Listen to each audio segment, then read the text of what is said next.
Come ogni martedì sera in diretta sino alle 23 circa. In diretta vuol dire che potete partecipare, dovete partecipare, è importantissimo il vostro punto di vista, come affrontate questa situazione, come cercate anche voi di rispondere a quelle che saranno le domande che porremo ai nostri interlocutori, ai nostri esperti. Vediamo di capire il tema di quest'oggi, poi vi presento il parterre qui in studio. Allora, il titolo lo vedete anche voi, che è un po' la linea portante, la rabbia del territorio, vince la protesta, e qui facciamo riferimento a due cose in particolare. Da un lato il ballottaggio che si è appena svolto, quindi si tira un po' una riga dopo le elezioni, già si era visto l'andamento. Quello che ha lasciato un po' perplessi molti è che si sono rabaltati completamente, almeno per quel che riguarda il nord-est, certe previsioni. Che aveva una maggioranza si è trovato in netta minoranza e ha vinto chi non si pensava vincesse. In modo particolare poi abbiamo visto questo netto trionfo in determinate realtà del Movimento 5 Stelle, che ha conquistato diverse realtà comunali di non poco peso, tra l'altro. Dopo bisogna vedere come verranno amministrate, insomma dopo nei fatti si vedrà. La situazione è che comunque è stato un movimento molto forte, molto di rottura, caratterizzato da particolare tipologia di votanti che magari prima non partecipavano al voto, che comunque appartenevano a una certa linea politica. Una fortissima astensione, anche questa è comunque rabbia, è comunque delusione, è un non voler partecipare, e quindi capire come questa si manifesta e si manifesterà. Dall'altro però abbiamo già chi sta operando sul territorio, quindi le forze politiche in essere che a livello territoriale, non a livello governativo centrale, si stanno arrabattando in molte difficoltà di vario genere. Stiamo parlando in primis dei nostri comuni, del territorio, dei nostri sindaci, che hanno prima di tutto questa benedetta IMU che non viene completamente elargita loro. Però ci sono delle notizie un po' particolari, un po' contrastanti, perché ci sono dei dati che ci vengono direttamente da valutazioni ufficiali del governo che dicono: zitti comuni, perché voi in realtà prenderete più soldi rispetto all'ICI, e per cui non è giustificata la vostra protesta, che dovrebbe andare a sfociare il 31 maggio, data posticipata, in un raduno nazionale a Venezia di tutti i comuni d'Italia, principalmente i 580 comuni del Veneto, supportati anche da tutti gli altri comuni, e non solo, dagli industriali, dall'artigianato, dagli agricoltori, tutte le categorie produttive, proprio per dire: lasciateci delle risorse, altrimenti noi non possiamo far partire lo sviluppo. Ma il governo mette un po' a tacere questo e soprattutto li azzittisce, perché dice: voi non avete fatto bene i vostri conti, in realtà i soldi ne avete e ne avrete anche molti di più rispetto al passato. I comuni dicono: però scendiamo la cosa, faccia capire il governo quanto vuole e li incassi separatamente, e noi ci provvediamo a diventare gabellieri del territorio, eventualmente a fare anche le nostre valutazioni, i nostri conti con i nostri cittadini, che purtroppo non stanno bene. E non sta bene soprattutto la piccola e media imprenditoria, l'artigianato, l'industria, quella che è la matrice del nostro territorio, e anche delle zone che comunque ci seguono, perché copriamo anche l'area del Ferrarese, della zona del Ravennate e tutte le aree che sono state Mantovano, che sono state coinvolte da questo terremoto devastante, quindi aree altamente produttive dove i capannoni sono crollati, dove è messo in crisi questo sistema di alta produttività. E allora anche, neanche queste categorie produttive, a parte i suicidi e tutto e quant'altro, non stanno bene, sono in grande sofferenza. Perché? Allora, dati alla mano, innanzitutto l'Istat dice che l'Italia ha una crescita minore a tutti i paesi dell'Unione Europea negli ultimi 10 anni. Altro dato interessante: 150.000 imprese in tutta Italia sono creditrici nei confronti dello Stato. Oggi sono stato approvato dei provvedimenti in cui dovrebbe essere almeno una parte di questi stanziamenti, si dovrebbero andare in qualche modo compensati nei confronti della pubblica amministrazione, ma non si capisce ancora come, oppure concessi dei crediti con degli interessi abbastanza bassi, pur sempre interessi sono comunque.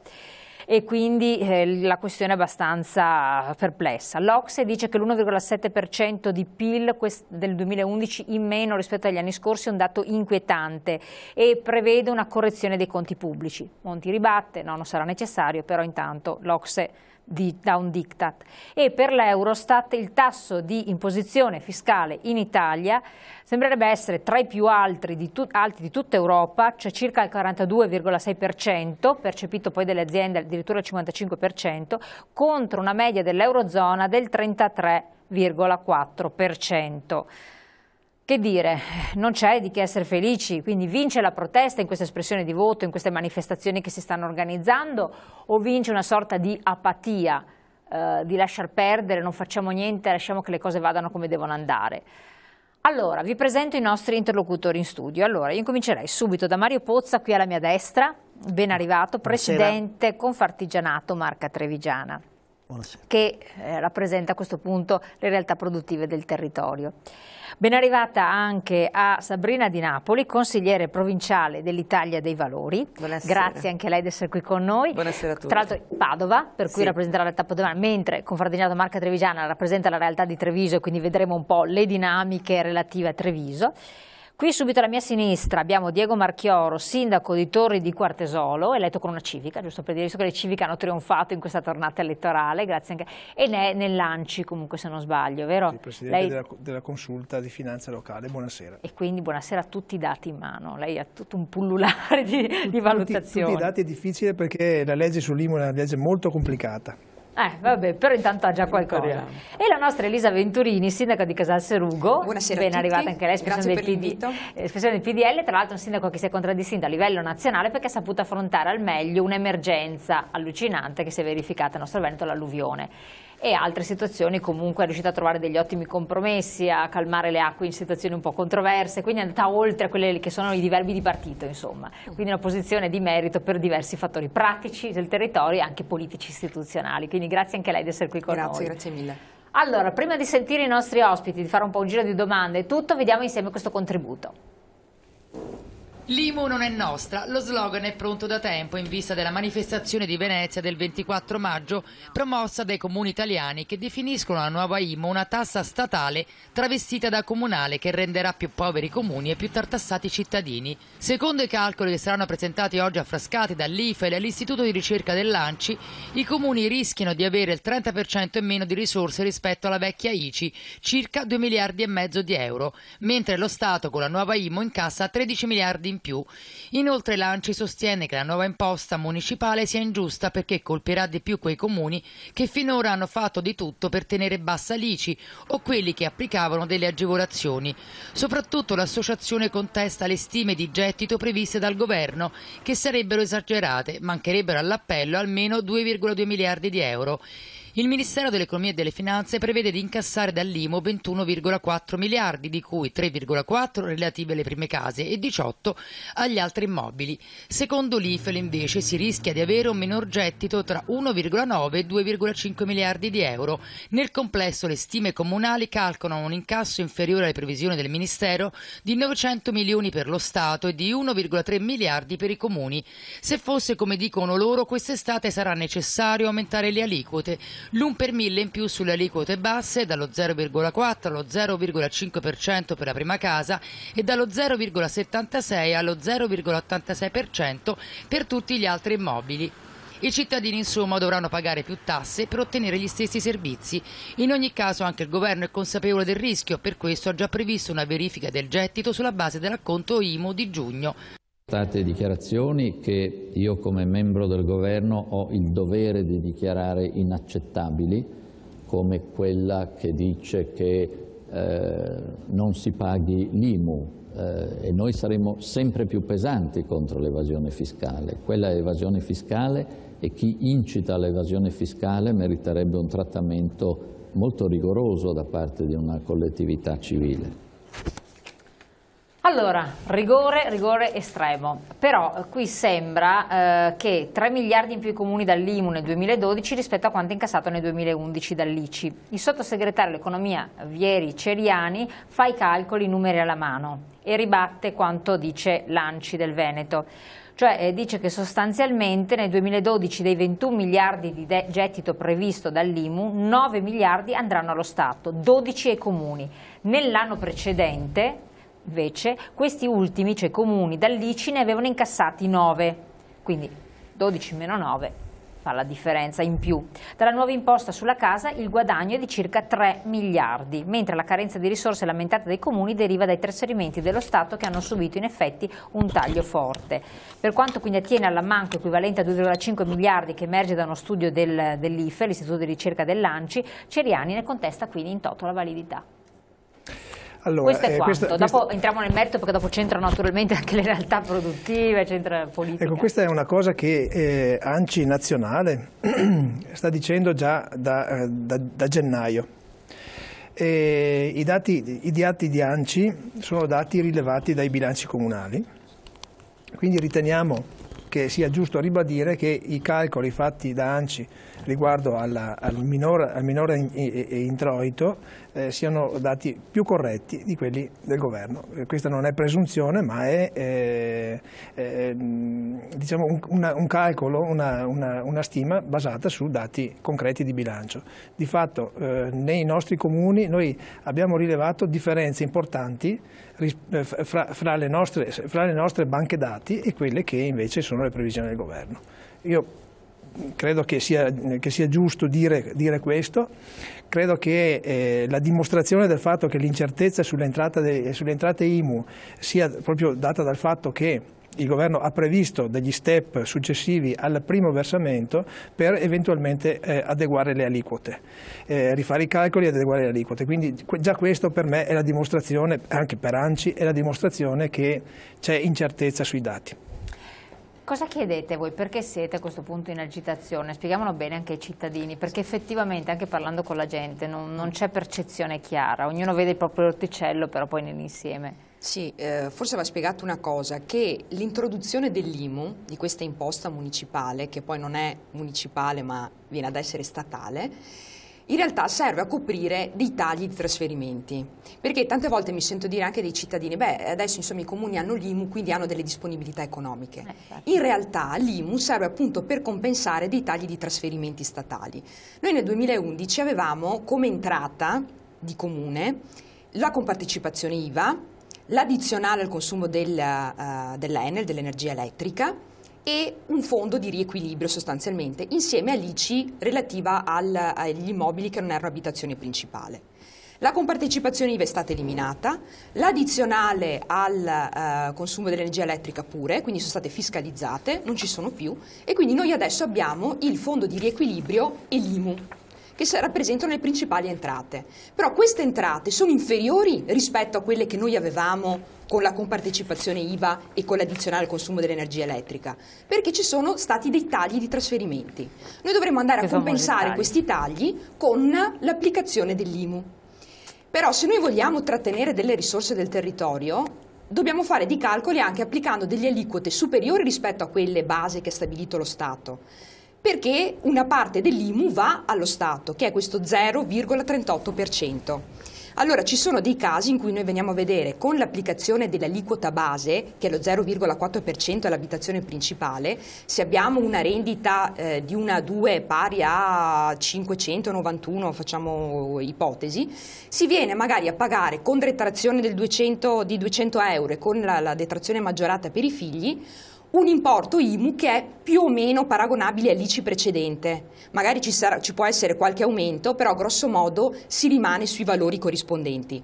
Per quanto riguarda invece gli altri immobili, applicando lo 0,76%, noi veniamo ad applicare un'aliquota che in parte permette un introito per il Comune, l'altra parte per lo Stato. Però l'introito è comunque inferiore rispetto a quello che il Comune avrebbe se non ci fosse l'applicazione dell'aliquota per lo Stato. E qui abbiamo le maggiorazioni, vedi le attività produttive, vedi le seconde case, dove facciamo sempre un'ipotesi per far capire, se prima parliamo con un'attività produttiva si pagava 1.900 euro di imposta, adesso si viene a pagare 3.000 euro di imposta, dove 1.500 vanno allo Stato e 1.500 vanno al Comune. Quindi rispetto all'ICI che si prendevano 1.900 euro come Comune, adesso ne vanno a prendere 1.500 perché gli altri 1.500 vanno allo Stato. Quindi questa è la caratteristica dell'IMU che la rende non un'imposta che va al Comune e che va a gravare invece ulteriormente sui comuni e sulle tasche dei cittadini. Quindi quello che si chiede è che vengano applicate comunque delle imposte e dei tributi che restino sul territorio prima di tutto, perché il cittadino li vuole vedere, e poi che ci sia equità. Tanto è vero che il decreto Salva Italia reca disposizioni per la crescita, l'equità e il consolidamento dei conti pubblici. Non è che proprio questo decreto Salva Italia abbia raggiunto questi traguardi, questi obiettivi. Assolutamente. Ecco, quello che quindi noi vorremmo come Comune è che ci fosse una maggiore equità e che ci fossero delle risorse per il nostro territorio, perché poi ce le sappiamo gestire anche le risorse. Assolutamente, arriva un messaggio, se adesso aumenteranno ancora di più la benzina per il terremoto, soldi che andranno a Roma ma non arriveranno mai terremotati, il governo lavora per se stesso. C'è anche questo piccolo... Lancio anche un messaggio di solidarietà alle popolazioni terremotate non solo i cittadini che stanno subendo, ma anche gli amministratori, perché gestire una calamità pubblica, guardate, è qualcosa di devastante in termini umani e in termini economici. Noi adesso, ad un anno di distanza, un anno e mezzo, continuiamo a sentire le conseguenze in termini gestionali e in termini anche economici, quindi veramente va data tutta la solidarietà a queste popolazioni che sono state colpite. Grazie, non ho fatto bene a dirlo, perché forse non ci si rende conto poi anche cosa voglia dire dal punto di vista di chi amministra il territorio, questi comuni, che poi sono comuni insomma anche piccoli, che hanno quindi delle difficoltà oggettive. Pozza, Presidente. Come diceva appunto il Sindaco, ha fatto delle osservazioni importanti, perché poi la ricaduta tra l'altro del pagamento, loro devono fare i conti come amministratori locali e voi dovete sborsare come attività produttive più che mai. Sì, vista dal nostro osservatorio, purtroppo chi pagherà il conto saranno le imprese, perché l'orientamento dei comuni indubbiamente sarà quello del rincontro alle famiglie, per le difficoltà del momento di crisi che vivono le famiglie, e di conseguenza deve andare con questa... Ma non tutti possono farlo, cioè alcuni casi senza dubbio, poi vedremo fin dove. Sì, però sulle attività produttive tu puoi abbassare o diminuire, anche sulle famiglie, però l'orientamento, sentendo un po' com'è in giro, almeno dalle nostre parti, è quello di andare verso più sulle attività produttive. L'Imustat io la chiamo così perché è imposta municipale statale, indubbiamente non è un provvedimento equo che vada incontro a tutto, perché anche nel mondo dell'agricoltura adesso lo pagano tutti in ugual modo, però c'è una differenza tra l'agricoltore che non so, fa allevamento o l'allevatore che produce mais o quello che produce prosecco. Anche lì cioè, si passa da poco a troppo, e quindi non c'è una distinzione, cioè non viene calata in maniera corretta e seria nel territorio, equamente come dovrebbe essere messo, come è stato chiamato il decreto Salva Italia. È che purtroppo ci troviamo come al solito a pagare il conto sempre i soliti noti, perché c'è il rischio che addirittura venga raddoppiata. Noi abbiamo fatto i conti in provincia di Treviso, porterà alle casse, in termini statali o comunali, dopo andrà in quota parte, a circa 200 milioni per la provincia di Treviso. Non è cosa di poco. Certo. Che verranno a mancare dalle famiglie, che verranno a mancare dalle imprese in un momento di recessione, in un momento in cui non si investe più, e effettivamente con tutte le conseguenze che ci sono. Assolutamente. E con un altro aspetto, che è quello che riguarda poi il settore dell'edilizia, perché questo metterà ancora di più in crisi il settore dell'edilizia. Infatti dopo analizziamo anche questo, voglio sentire anche di Napoli. Un attimo solo, ci dovrebbe essere una telefonata in attesa. Pronto? Sì, gentile signora, buonasera a lei e ai suoi ospiti. Buonasera. Sono Italo dalla provincia di Padova. Sì.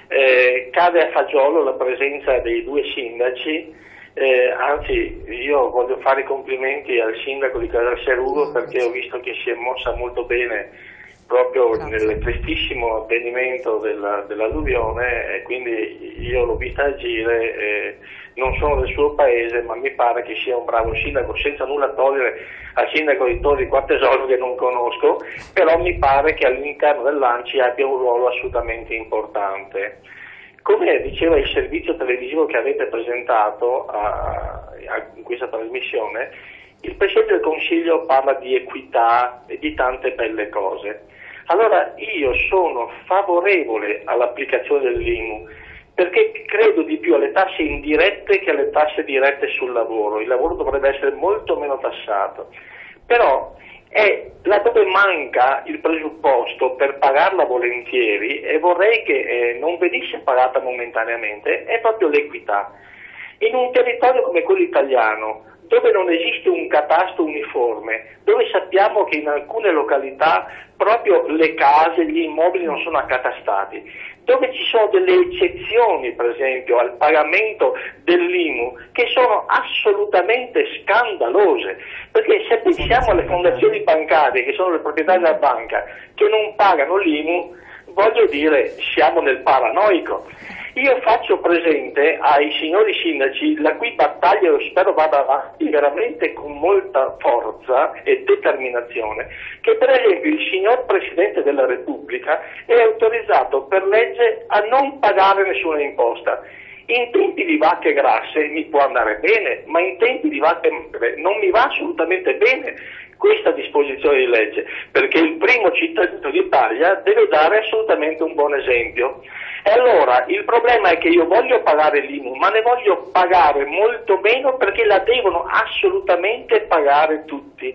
A testimonianza di quello che dico, vorrei anche precisare che sarei disposto ad aiutare il parroco del mio paese a pagare l'IMU, nel senso che tutti la devono pagare, non ci devono essere eccezioni di natura morale, perché il fatto che io sia un capofamiglia, sono capo di una struttura etica e morale, perché la famiglia è il primo nucleo di moralità, quindi non voglio nessun tipo di eccezione, perché non può essere ammessa. E per quanto riguarda la spending review, io credo che in questo periodo di vacche assolutamente magre e di grosse difficoltà abbiamo in Italia 5 milioni di dipendenti pubblici e circa 2 milioni di persone con le relative famiglie che fanno attività politica, partendo dalle ambasciate, ai consolati, finire ai consorzi, alle municipalizzate e quant'altro.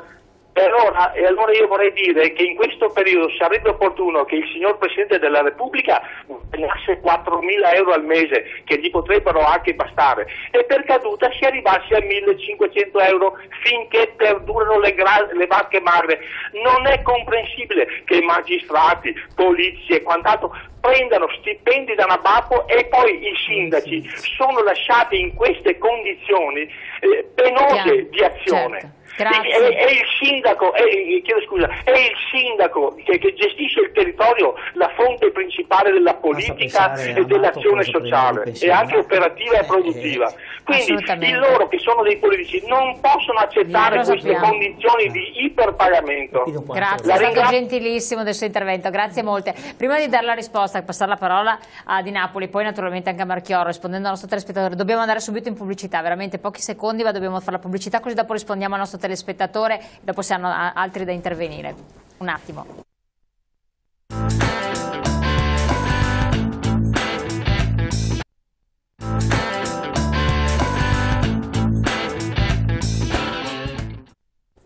Allora, rispondendo un po' al nostro telespettatore, prima di Napoli, poi passiamo subito a Marchioro, facciamo così un po' il giro.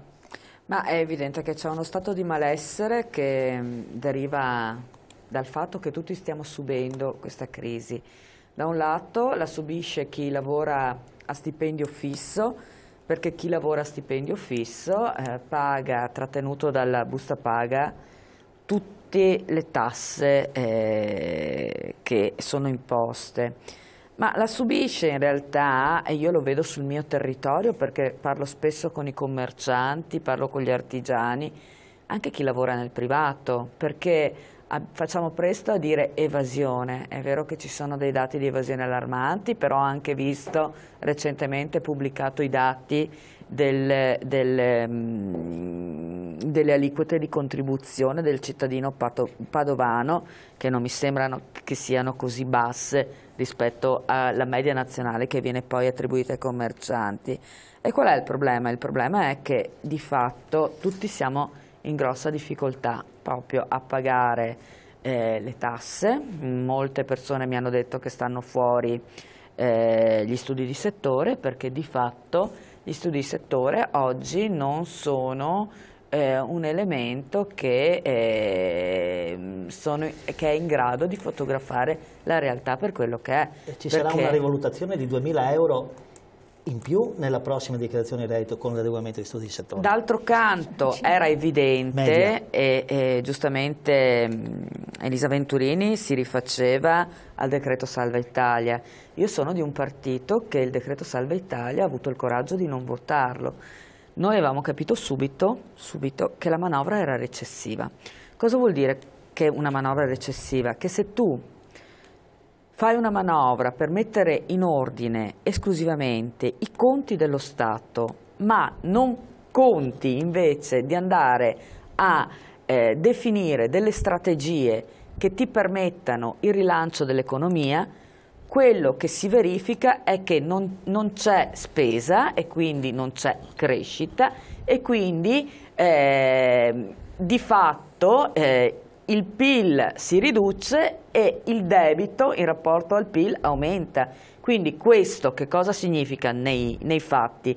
Che siamo entrati dentro una spirale e per uscire da questa spirale oggi si dice ma dovremo sicuramente andare a tagliare le spese, perché io non so fino a quanto e fino a quando riusciremo ancora a spremere i soliti, i cittadini. Spremiamo i cittadini, spremiamo le imprese, spremiamo i commercianti, però oggi io vedo l'unica via d'uscita da questa situazione, da un lato, in un ragionamento molto serio che bisogna fare riferito ai tagli. Ci sono dei tagli che vanno fatti e dei tagli che invece non vanno assolutamente fatti. Cioè, io direi che dobbiamo difendere i servizi essenziali, la scuola, la sanità. Oggi si paga il ticket anche sul pronto soccorso ai ragazzini. La sicurezza. Stiamo facendo delle scelte, la sicurezza non va tagliata, dovrebbe essere garantito un welfare a chi ha delle problematiche di tipo... No, ma infatti non a pari servizi, a minor servizi per i cittadini, perché anche i comuni possono dare minor servizi perché hanno meno entrate, si paga di più, e questa è la cosa che fa star male. E soprattutto un po' l'osservazione del nostro telespettatore c'è che comunque ha dei privilegi mostruosi, delle entrate mostruose, certo, in un momento in cui giustamente diceva vacche magre, vacche grasse, è il momento di tirare un po' i remi in barca, per cui per 1 anno, 2 anni, 3 anni quel dipendente che ha un ruolo anche gerarchico alto, però a livello governativo e rappresentativo rinunci. No, ci deve essere un limite. Il capo della polizia che prende 600.000 euro, questi erano i dati, credo sia una cifra esagerata rispetto a suoi colleghi con lo stesso ruolo in azioni molto più importanti e con più disponibilità. Ma mi viene in mente questo. I senatori a vita, vogliamo i parlare I senatori a vita. Lo stesso Amato che è stato indicato dal governo al mese di pensione.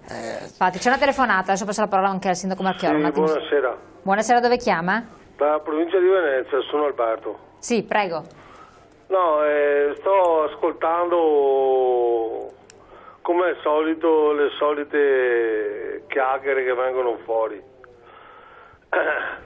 Ma io sono sempre del parere di una cosa, ma il popolo qua cos'è? Solo per essere spremuto o anche parole in capitolo? La parola popolo sovrano vi dice niente? Certo.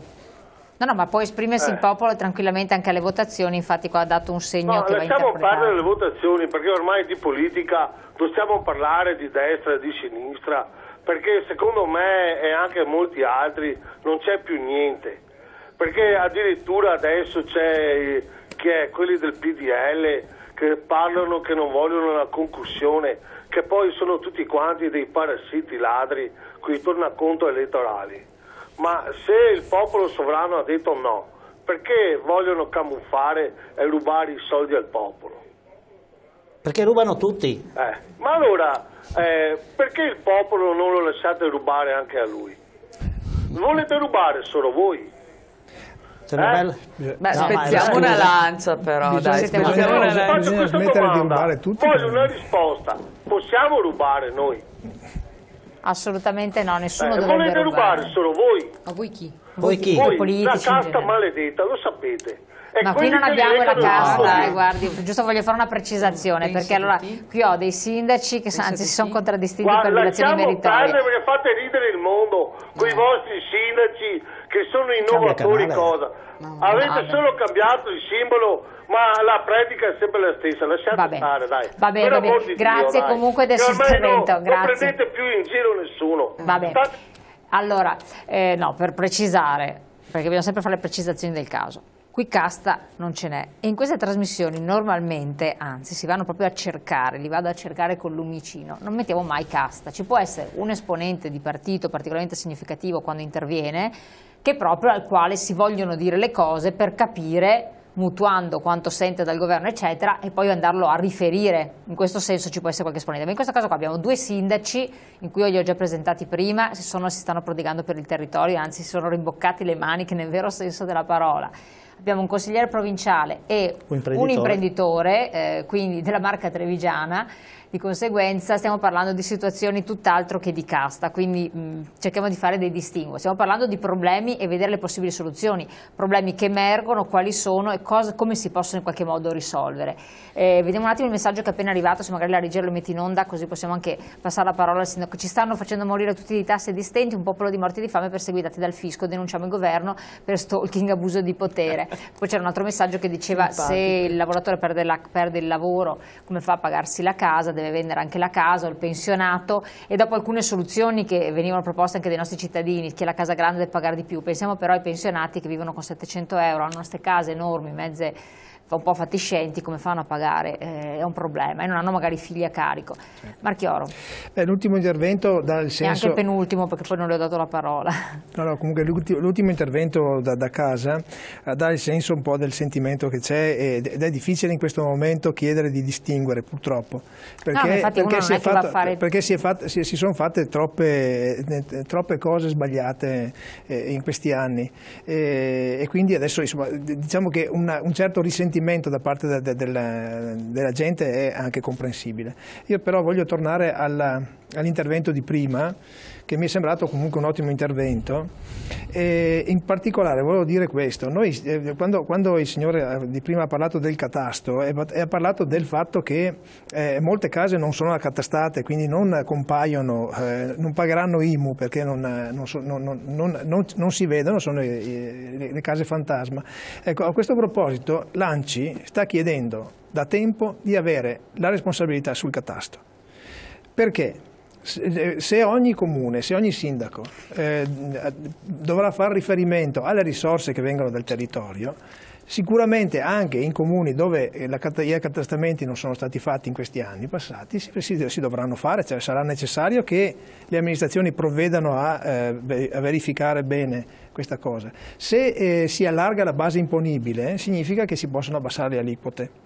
D'accordo? Quindi se il vecchio slogan, ma comunque dovremmo dare concretezza a questo, pagare tutti per pagare di meno. Però qui da noi funzionano le amministrazioni, perché io se non ricordo male, so che tempo addietro, e non parlo di anni, ma l'anno scorso o anche meno, sentivo dalla mia parte che si lamentavano perché gli è arrivata a casa la foto con il gazebo in legno o il garage in legno, che va tanto di moda adesso, dove il comune chiede che si pagasse. Certo. Noi stiamo dicendo che devono farlo. Una parte del paese che l'amministrazione pubblica funziona e bisogna dar merito che funziona e dà i suoi risultati, e c'è una parte del paese, e qui dobbiamo dirlo, che purtroppo questo non funziona. Sì. Quindi non possiamo fare di tutta Italia un fascio, anche qui ci vuole una distinzione, riconoscere alle amministrazioni pubbliche dove non lavorano il loro merito e dove non lavorano il loro demerito. Sì, ecco, però io se mi lasci finire, io sto dicendo che i comuni, quindi l'ANCI sta chiedendo di avere la gestione del catasto, perché ogni sindaco sarà poi responsabile di quello che viene fatto nel suo comune, e la richiesta serve perché bisogna che appunto ci sia una base imponibile più larga, perché altrimenti le aliquote dovranno comunque rimanere alte. È la stessa cosa per quanto riguarda l'IRPEF o altre cose del genere, cioè finché c'è evasione chi paga poi deve pagare per gli altri. D'accordo? Ecco, noi siamo pronti a ricevere queste responsabilità, vogliamo avere più autonomia e quindi non vogliamo più che come adesso l'IMU che le imposte siano mescolate fra Stato e comuni. Ci vuole chiarezza, ci vuole distinzione. Nel momento in cui ripeto, i comuni dovranno fare riferimento alle proprie risorse, sarà chiaro che se sono le proprie risorse, saremo più responsabili, più responsabilizzati, e con più autonomia spenderemo anche meglio i nostri soldi, a parte che diciamo che nel Veneto comuni che spendono male i soldi credo siano abbastanza pochi. Venturini cosa dice? Sì, che chi dice che si viene qua da parte degli amministratori locali a parlare semplicemente, dico questo: noi veniamo qui a raccontare come stanno le cose, perché se no il rischio è, sì, il rischio è che uno magari leggendo magari dallo stesso giornale o vedendo sempre le stesse cose magari non si fa un'idea compiuta, invece è bene sentire tutte le campane e farsi un'idea, e veniamo qui in televisione a raccontare le difficoltà che noi viviamo quotidianamente dentro i comuni, perché sarebbe bello che tutti facessero un mese di amministrazione pubblica per rendersi conto di cosa vuol dire gestire gestire la cosa pubblica in questo momento senza risorse e con i cittadini che giustamente chiedono dei servizi.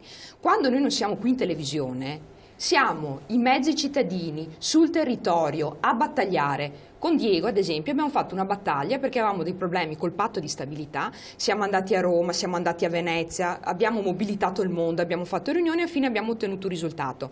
Non vi dico con l'alluvione cosa non ho fatto per riuscire a portare a casa i soldi per i miei cittadini, non vi dico che cosa faremo adesso per le battaglie, per il patto di stabilità e in qualche modo per cambiare le situazioni che stanno vivendo i comuni, perché il 31 c'è appunto questa manifestazione, quindi noi siamo operativi, quindi al di là delle chiacchiere, che magari le possiamo anche fare per raccontare come stanno le cose. Poi noi siamo sul territorio e siamo operativi, quindi il messaggio che io vorrei lanciare forte e chiaro è che qui non stiamo demordendo, noi siamo in un campo di battaglia, esatto, noi siamo in un campo di battaglia in prima linea a mettere la faccia, perché poi quando sei di fronte al cittadino, il cittadino ti dice quello che pensa, ti insulta, ti rimprovera, ti fa i complimenti, dice quello che pensa perché c'è un rapporto diretto e noi siamo là per ascoltare e per dare delle soluzioni. Quindi a me dispiace sentire dichiarazioni come quelle che sono state fatte, che siamo qui a parlare, si dicono sempre comunque le solite sono arrivati cose. Dei messaggi invece che erano al contrario, per cui c'è anche la consolazione, sono arrivati anche messaggi in cui si dicono cose reali, che almeno diamo delle risposte a quello che sta succedendo. Come per cui ringraziamo anche i telespettatori. Come sindaci bisogna dire che noi abbiamo anche molte gratificazioni dei nostri cittadini, insomma, credo che in nessun posto come nei comuni si abbia un contatto diretto con i cittadini e quindi critiche ma anche soddisfazioni. Anche perché il cittadino mette la crocetta sul nome e cognome. Certo. Si guarda in faccia. O lo scrive. Questo dobbiamo ritornare alla crocetta sul nome e cognome se vogliamo riportare la politica vicino al cittadino. Certamente. Altrimenti non se ne verrà mai fuori. Diciamo perché che c'è bisogno di politica. Perché se fossero stati dei politici al governo anziché dei ragionieri contabili, probabilmente i provvedimenti sarebbero stati un po' diversi da quelli che hanno preso loro. È questo che manca al nostro paese in questo momento, una visione politica. Adesso c'è una visione ragionieristica per far quadrare i conti, però con il rischio di far ammazzare le imprese. Abbiamo avuto anche negli anni scorsi una visione un po' troppo ragionieristica. Però si stanno scontando queste situazioni, perché appunto volevo dire, la manifestazione anche di voto che c'è stata, adesso poi si vedrà come concretamente verrà amministrato un comune come può essere Parma, che ne ha passate di cotte e di crude, o uno più piccolino, per carità. Però adesso il Movimento 5 Stelle, che è stato classico movimento di pancia, no? Perché alcuni dicono che mutua a quella che è stata la Lega, si metterà alla prova, no? Cosa dice? Ma io credo bene che si metta alla prova, bene che al 12% a livello nazionale. Bene che i cittadini abbiano dato comunque questa prova di dimostrazione, perché comunque nel Movimento 5 Stelle ci sono anche tanti cittadini che è la prima volta che si mettono in gioco. Benvenuti nel sistema politico italiano, perché governare non è facile poi a livello di televisione comunque comunicare anche di chi sono le responsabilità, perché è anche vero che se sul territorio il sindaco è una persona che vale in quanto è lui, e quindi al di là dei partiti, invece ci sono delle responsabilità a livello nazionale dei partiti che hanno governato, che non sono tutte uguali, cioè un partito che è stato al governo e un partito che è stato all'opposizione hanno due ruoli che sono profondamente diversi e purtroppo in una situazione in cui si sta male il cittadino ti dice soltanto questo sistema non mi va bene, io lo voglio cambiare e di conseguenza si tende a fare di tutta un'erba un fascio. Perfetto, torniamo a parlare di questo in pubblicità. Voglio solo ribattere questo discorso che stiamo parlando di una situazione che non è che è precipitata in un anno, sono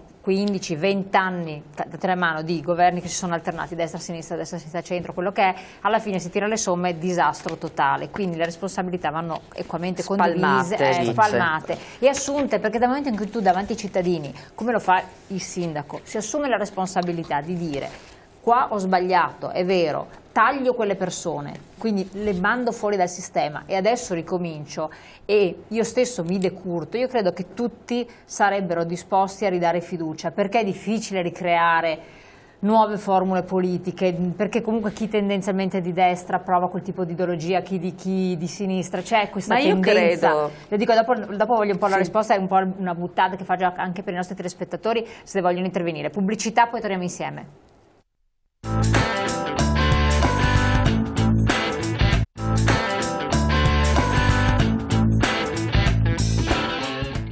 default? L'IMU è acqua fresca a confronto del default? Del paese. Esatto, no, qua stiamo parlando, diciamo, portiamo il discorso in onda, visto che ci siamo trovati in onda. Che cosa diceva? Sì, no, dicevo che noi ci stiamo confrontando su dei problemi locali che sono la conseguenza di una situazione molto complessa che sta attanagliando il nostro paese.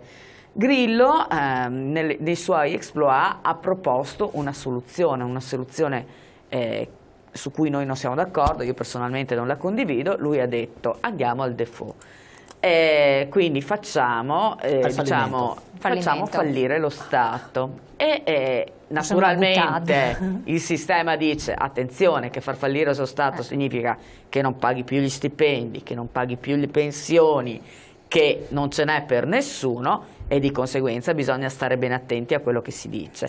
È anche vero che però non basta dire no, non possiamo andare al default, bisogna anche mettere in campo tutta una serie di soluzioni che ci consentano poi di dare la tranquillità al cittadino che oggi sta facendo tanti sacrifici, di dire guarda, li stiamo facendo perché stiamo andando in quella direzione.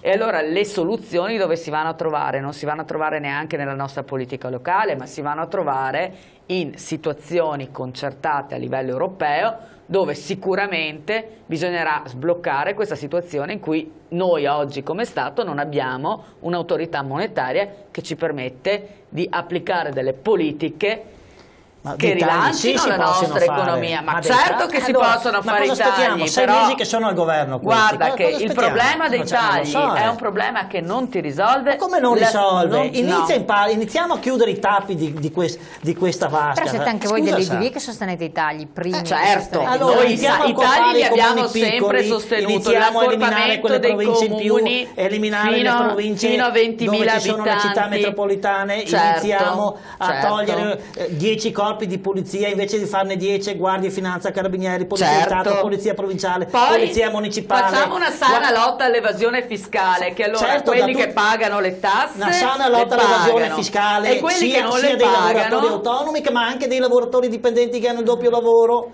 quindi a 360 gradi facciamo pagare le tasse a tutti, anche ai grandi gruppi industriali, anziché farli alle Cayman o a Monaco e quant'altro. Sono quelli, no? Facciamo l'accordo con la Svizzera. La gente è stanca di solite parole, la gente vuole provvedimenti. A noi imprenditori si possono chiedere i sacrifici, ma non devono essere a senso unico. I sacrifici li devono fare anche gli altri. E gli altri cosa intendiamo? La politica assieme a noi cittadini, perché prima siamo cittadini e poi siamo imprenditori. Certo. Ma guarda, da questo punto di vista siamo completamente d'accordo, però ci vogliono anche le misure per la crescita e le misure per la crescita vanno insieme anche a delle misure la concorrenza, libera concorrenza, non le liberalizzazioni che tu devi andare a concertare in Europa. Non le liberalizzazioni che hanno fatto loro, che uccidono le imprese. Le liberalizzazioni che ha fatto, tenere aperto 24 ore su 24 i negozi, sabato, domenica inclusi.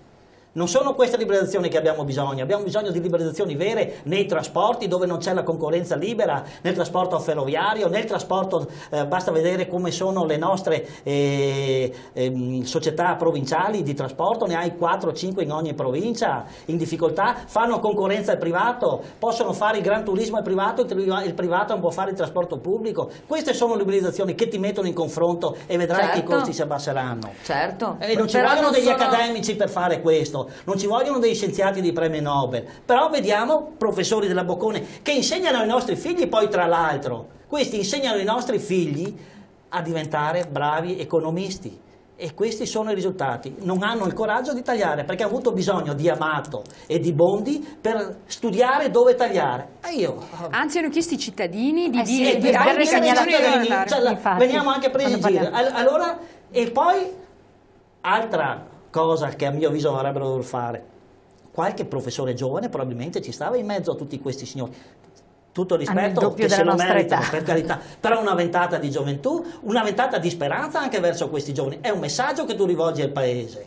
Assolutamente. Posso dirti una cosa in fatto di concretezza, che sei rappresentante di una categoria? Allora, secondo me delle sensazioni più frustranti per un sindaco è quando ti arriva l'imprenditore che ti ha fatto un lavoro in comune e tu non lo puoi pagare a causa del patto di stabilità, perché dobbiamo spiegare che c'è questo patto di stabilità purtroppo che annualmente ci pone dei vincoli di spesa sostanzialmente, per cui 4 anni fa era stata programmata una pista ciclabile, a causa delle varie fasi di progettazione si è arrivati quest'anno, quindi dopo 4 anni, a pagare, e adesso non puoi pagare perché i vincoli di spesa del patto di stabilità non te lo permettono. E allora tu hai l'imprenditore che deve incominciare il lavoro oppure che l'ha già fatto, che non lo puoi pagare. È una cosa di una tristezza assoluta, perché ha perfettamente ragione e tu hai le mani legate e non puoi pagarlo. Allora, e lui ha emesso la fattura e ha pagato l'IVA. Allora, in termini di concretezza, guarda, siccome veramente questo patto di stabilità, il presidente dell'ANCI e i sindaci ci stiamo cercando veramente di muovere proprio perché vengano allentati questi vincoli, perché ci stanno uccidendo le imprese del territorio. In termini di concretezza, con la Presidente della Provincia di Padova e con gli istituti e la Camera di Commercio si sta tentando di trovare un meccanismo per riuscire comunque a pagare quelle imprese in modo tale da evitare che in qualche modo si protragga nel tempo questo credito che loro hanno nei confronti della pubblica amministrazione. Però la fatica per riuscire a trovare un punto di accordo e per riuscire a dare delle risposte, guarda, non puoi neanche immaginarlo. C'è una burocrazia che questo è un altro problema, questo è un altro problema enorme. Allora, per quanto riguarda il patto di stabilità, c'è da dire questo: noi stiamo chiedendo una revisione del patto, ma non per fare spesa corrente, stiamo chiedendo una revisione del patto per investire. Allora, quanto appena detto Elisa è un grosso problema, però comincia a non esserlo più tanto dal punto di vista quantitativo, perché i comuni hanno fatto fatica a pagare quando c'è stata la prima applicazione del nuovo patto di stabilità, diciamo, con la legge, con i decreti Tremonti, e in quel momento chi era già in corsa con opere e doveva fare pagamenti si è ritrovato veramente in difficoltà e ha fatto aspettare le imprese purtroppo anche fino a 12 mesi. E in questo momento non sono però i comuni, perché cosa abbiamo fatto in generale? Abbiamo ridotto le commesse, cioè abbiamo ridotto le opere. Ci sono più lavori. Perché con il patto di stabilità devi programmare solo quello che puoi pagare alla fine, no? È onesto far così. E quindi di fatto c'è stato un altro effetto, che i comuni hanno rallentato fortemente gli investimenti. Quindi è recessivo il patto di stabilità, fatto così è recessivo. C'è da dire anche che il patto di stabilità in Italia è stato applicato soprattutto sulle amministrazioni locali. Il peso del patto di stabilità in Italia è fortemente sbilanciato sulle amministrazioni locali. In altri stati, Germania, Francia, il patto di stabilità non è un problema dei comuni, è un problema dello Stato. E questo la dice lunga. Quindi noi stiamo dicendo, almeno per le spese di investimento e anche magari su qualificate spese di investimento, infrastrutture, anche infrastrutture immateriali come la banda larga, eccetera, fateci investire, lasciateci investire. Per muovere un po' il discorso delle per assurdo nelle casse dei comuni allora noi affrontiamo problemi grandissimi sulla spesa corrente, perché abbiamo scarsità di risorse, abbiamo scarsità per fornire servizi ai nostri cittadini. Per assurdo però nelle casse di molti comuni ci sono soldi, perché sono fermi per gli investimenti che non si sono fatti e per il patto di stabilità che si tiene fermi. Un attimo che c'è, sì, prego. Ecco, volevo dire, a livello generale ci sono 11 miliardi di euro nelle casse dei comuni che potrebbero essere liberati per fare che cosa? Per fare investimenti e per dare lavoro alle imprese. Stiamo parlando di noccioline. 11 miliardi non sono noccioline. Esatto, una telefonata, pronto? Sì. Da dove chiama, per cortesia? Da Treviso. Prego. Niente, volevo dire una cosa, no? Allora, siccome io ho 62 anni, no? E ho sempre lavorato con le mie braccia, ne ho fatto un'azienda, eccetera, no? Adesso mi trovo che in questo momento praticamente lavoro, però non c'è più margine di guadagno, no? Si lavora solo per pagare le tasse. Allora io mi chiedo, no? Siccome su una famiglia, quando c'è un padre e ha 5 figli che lavorano, danno i soldi al papà e dice: papà, metti via i soldi che poi un giorno, quando abbiamo bisogno, tu me li dai indietro, no? Magari mi faccio la casa, eccetera. Certo. Ma lo Stato in questo momento, no, chiede solo tasse, poi noi guardiamo al Parlamento e vediamo che ci sono, non so quanti sono là da pagare, tutti questi che vanno a fare i voti per non so cosa, però prendono un sacco di soldi, no? Allora, la cosa principale è quella di tagliare le spese, no? che bisogna capire cosa fanno questi qua al Parlamento, perché io sono ignorante, non so cosa fanno tutta quella gente. E invece di combattere l'evasione e dire che noi siamo i parassiti, no, che guardando sul vocabolario bene la parola parassita, non è che io sono un parassita perché vado per mangiare, sono loro che sono i parassiti, non noi che lavoriamo, che manteniamo tutta la casta. Mi sembra vero, certo, no, questa cosa? Chiarissimo. Allora bisognerebbe, ho un'idea, no, che a me mi è sempre piaciuta, che è l'etica e la morale. Però bisogna capire cosa vuol dire etica e cosa vuol dire morale. Se non mettiamo in pratica la morale, che sono le leggi innate che abbiamo dentro, e poi ci mettiamo in etica tutti quanti e osserviamo le leggi, tutti, ma anche i politici, perché i politici sono quelli che ci danno l'esempio. Quando io guardo la televisione che vedo tutti questi ladri che rubano, sono mio papà quello là che mi dà l'esempio. È inutile dire poi che io che lavoro, che mi faccio un culo dalla mattina alla sera, sono un parassita. No, è stato chiarissimo del discorso, è stato molto chiaro, guardi.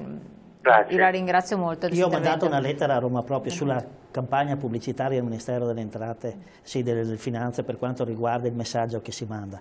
La persona che sembra individuata in un artigiano, in un commerciante, e non c'è il colletto bianco, ricordiamoci.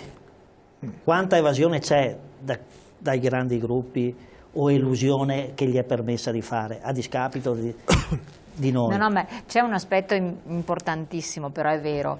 Allora, da un lato, giustamente ribadiva il concetto di valori, di morale, di etica, e questo è fondamentale. Se uno si sente onesto, certe cose non le fa assolutamente.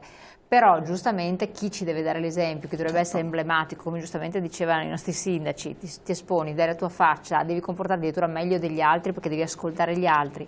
E poi le persone cosa vedono? Vedono i mezzi di comunicazione principalmente, che mandano questi messaggi, il figlio di questo che ha ricevuto quest'altro, dentro queste comunque caste di carattere politico e partitico. Che immagine viene data? Emerge ben poco di buono, abbiamo cercato anche la volta scorsa di portare i comuni virtuosi, portarli alla luce, però sono tutti esempi che vengono a livello territoriale locale, non verranno mai portati a livello... Tra studi di settore, scontrini, doppia partita e contabilità, ci chiedono tutto. A questi qui uno si è portato via 25 milioni e nessuno sapeva niente, ne sono neanche accorti. Gli altri investevano in oro e diamanti, no? Solo per citare gli ultimi casi. Qual è l'esempio? Solo se bisogna fare anche uno spot pubblicitario nei confronti tanto di questi parassiti questi non quanto si nei confronti le ricevute, dei politici, no? Che si comportano male. Allora. Prego.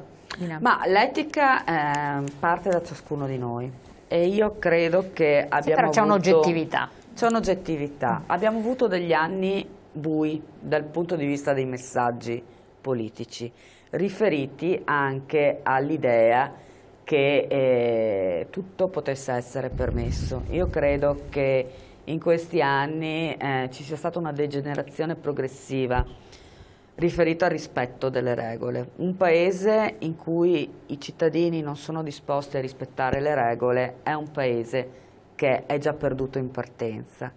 E quindi io credo che sia molto importante dare un messaggio di etica. Poi è essenziale l'esempio, perché non possiamo permetterci che nessuno può permettersi di chiedere un sacrificio al suo cittadino e restare barricato in una situazione di privilegio che oggi questo è il discorso. Non è più possibile. Quando si dice rigore, però il rigore a se stesso in privilegio. Scusami, però anche rispetto a delle leggi legate io penso a due cose. Adesso sono 20 anni, festeggiamo i 20 anni dalla morte del giudice Falcone e Borsellino. La mafia è qualcosa che non riguarda solo il Sud, è qualcosa che riguarda tutti e l'abbiamo visto recentemente con le questioni di Milano, piuttosto che qualche infiltrazione che abbiamo nel nostro territorio che dovrebbe ancora essere un'oasi comunque in qualche modo controllata. Io vorrei dire questo, negli anni abbiamo dato dei messaggi tipo la depenalizzazione del falso in bilancio, che era qualcosa che non sta né in cielo né in terra. abbiamo dato un altro messaggio molto negativo quando l'Italia non ha ancora, si è rifiutata di fatto di recepire la direttiva anticorruzione. Sì, ma più che adesso, allora io credo che comunque questi siano dei messaggi, e concludo, che oggi debbano essere drasticamente modificati. Rivisti, oggi lo Stato deve andare nella direzione da far pagare le tasse a tutti, e quindi un forte contrasto all'evasione fiscale, ma anche nello stesso tempo bisogna dare il segnale che questa lotta all'evasione fiscale serva per far pagare a tutti meno tasse. Bisogna andare nella direzione di una maggiore, come diceva Elisa, una maggiore equità, perché abbiamo bisogno di una maggiore coesione sociale, e su questo tutte le forze politiche sono chiamate a mettersi in gioco. Assolutamente. Pubblicità, poi torniamo insieme.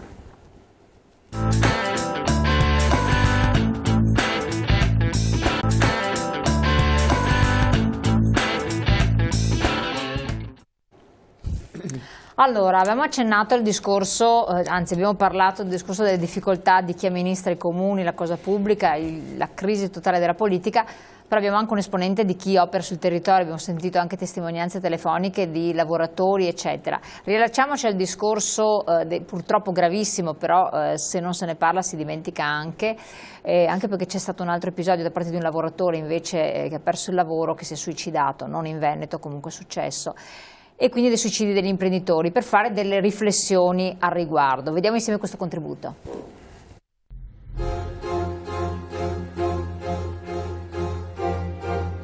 Giancarlo non c'è più e la sua sconfitta è diventata la nostra sconfitta. La vostra presenza oggi è dimostrazione del bene che Giancarlo ha seminato. Mia mamma, mio fratello ed io vi ringraziamo.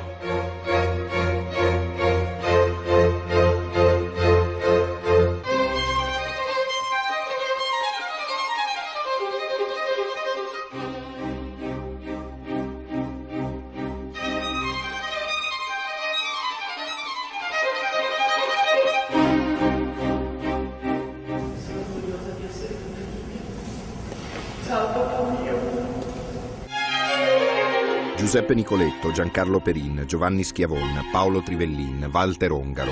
Sono più di 60 gli imprenditori che si sono tolti la vita dal 2009 ad oggi. E prima le banche gli hanno dato quello che dovevano dare e poi alla fine gli hanno chiesto i rientri nell'arco di un giorno.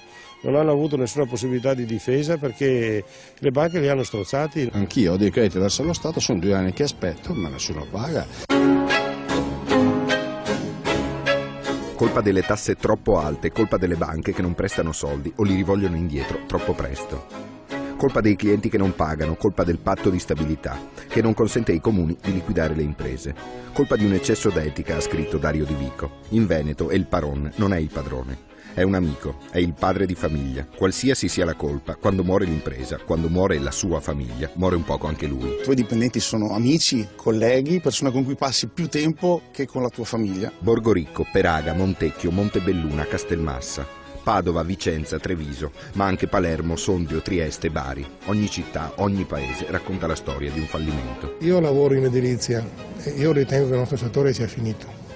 La politica è in ritardo e allora si mobilitano le associazioni di categoria, i sindacati, la Camera di Commercio e tutta la società civile. Ho il dovere di andare avanti per me e mia figlia e spero veramente che questa cosa aiuti a smuovere un sistema italiano che non va e che non ha ragione di esistere. Ma bisogna fare presto. Salvare le imprese in Veneto e non solo in Veneto vuol dire salvare vite umane. Caro direttore, vi chiedo con tutto il cuore di darmi un'ultima possibilità di poter riavere la mia casa, perché se succede che la casa va all'asta come è stato detto, ho già pensato di farla finita. Almeno ho un'assicurazione sulla vita che gli rende qualcosa. Allora, queste sono parole toccanti, devono far riflettere, perché da un lato appunto ci sono gli imprenditori e dall'altro le realtà che appunto, lo diceva prima il sindaco Venturino, diceva anche lei, vogliono poter pagare, però si trovano le mani bloccate. Adesso vediamo il provvedimento del governo cosa può fare, però questa è una piaga devastante per il paese, attenzione, perché poi da altre considerazioni guardavo tra l'altro delle osservazioni che c'erano anche in rete, e questo qua era peraltro riguardava l'editoriale di Beppe Grillo che faceva tra tante disquisizioni che c'erano, però una riflessione effettivamente realistica. I pensionati sono importanti, dice qua Grillo, anche i dipendenti pubblici, ma senza le imprese finiranno tutti in mezzo a una strada. Chi si occupa delle piccole imprese sono mucche da mungere e i movimenti indipendentisti veneti come mai stanno aumentando, il Veneto non si farà suicidare in silenzio. Questa frase qua mi ha fatto un po' riflettere, vorrei anche fare delle considerazioni su questo aspetto perché effettivamente è un qualcosa di importante, perché mi sono confrontata con persone di altre regioni e questa dinamica qui non è percepita da altre parti e questa cosa mi ha fatto ulteriormente riflettere, cioè noi ci parliamo, la diamo per scontata, poi parlo con persone della Lombardia e non la si vedono così, parlo con persone della Puglia ma assolutamente. Diamo spazio a un paio di telefonate una di seguito all'altra così possiamo rispondere ai telespettatori, prego di essere anche belli concisi su così possiamo arrivare al dunque. Pronto? Da dove? Pronto? Buonasera. Pronto? Buonasera. Salve, buonasera, sono Roberto, telefono da Padova. Prego signor Roberto, dica. Buonasera. In un minuto conciso. Ma io penso che alla fin fine quello che Beppe Grillo ha detto e ha spinto, ha promosso questi ragazzi che insomma sono le risorse vere e giovani del paese, sia quello che la gente si racconta in casa, insomma la realtà, non l'antipolitica. L'antipolitica è quella che ha permesso a questo paese, a dirigenti pseudo-apicali del comune e dello Stato di diventare ricchi, di avere 3 incarichi, cricche, corruzione, gioco d'azzardo, soldi che dovevano creare sviluppo nelle università, 20 anni che il paese è fermo perché i soldi sono finiti sulle ville, sulle barche, le mignotte. Ma questo lo sappiamo, e quindi è la drammatica realtà di un paese allo sfascio. Ci vuole un processo di Norimberga ormai, un processo di Norimberga perché in quota a parte chi si è preso pensioni da 90.000, 50.000 amato, il baby pensionato col lavoro in nero, la gente che ha 50 anni tipo Grecia. Le banche sì avranno delle colpe, ma loro hanno stanziato dei soldini per la pace sociale, perché non ci sia una sommossa sociale, perché un paese viva e lascia vivere. Cioè hanno creato un paese di abbuffoni che non fanno niente, la gente che sgoba dovrebbe pagare le tasse per mantenere gli abbuffoni, i parassiti, i vecchi babbioni col cappello tinta nera. Va bene.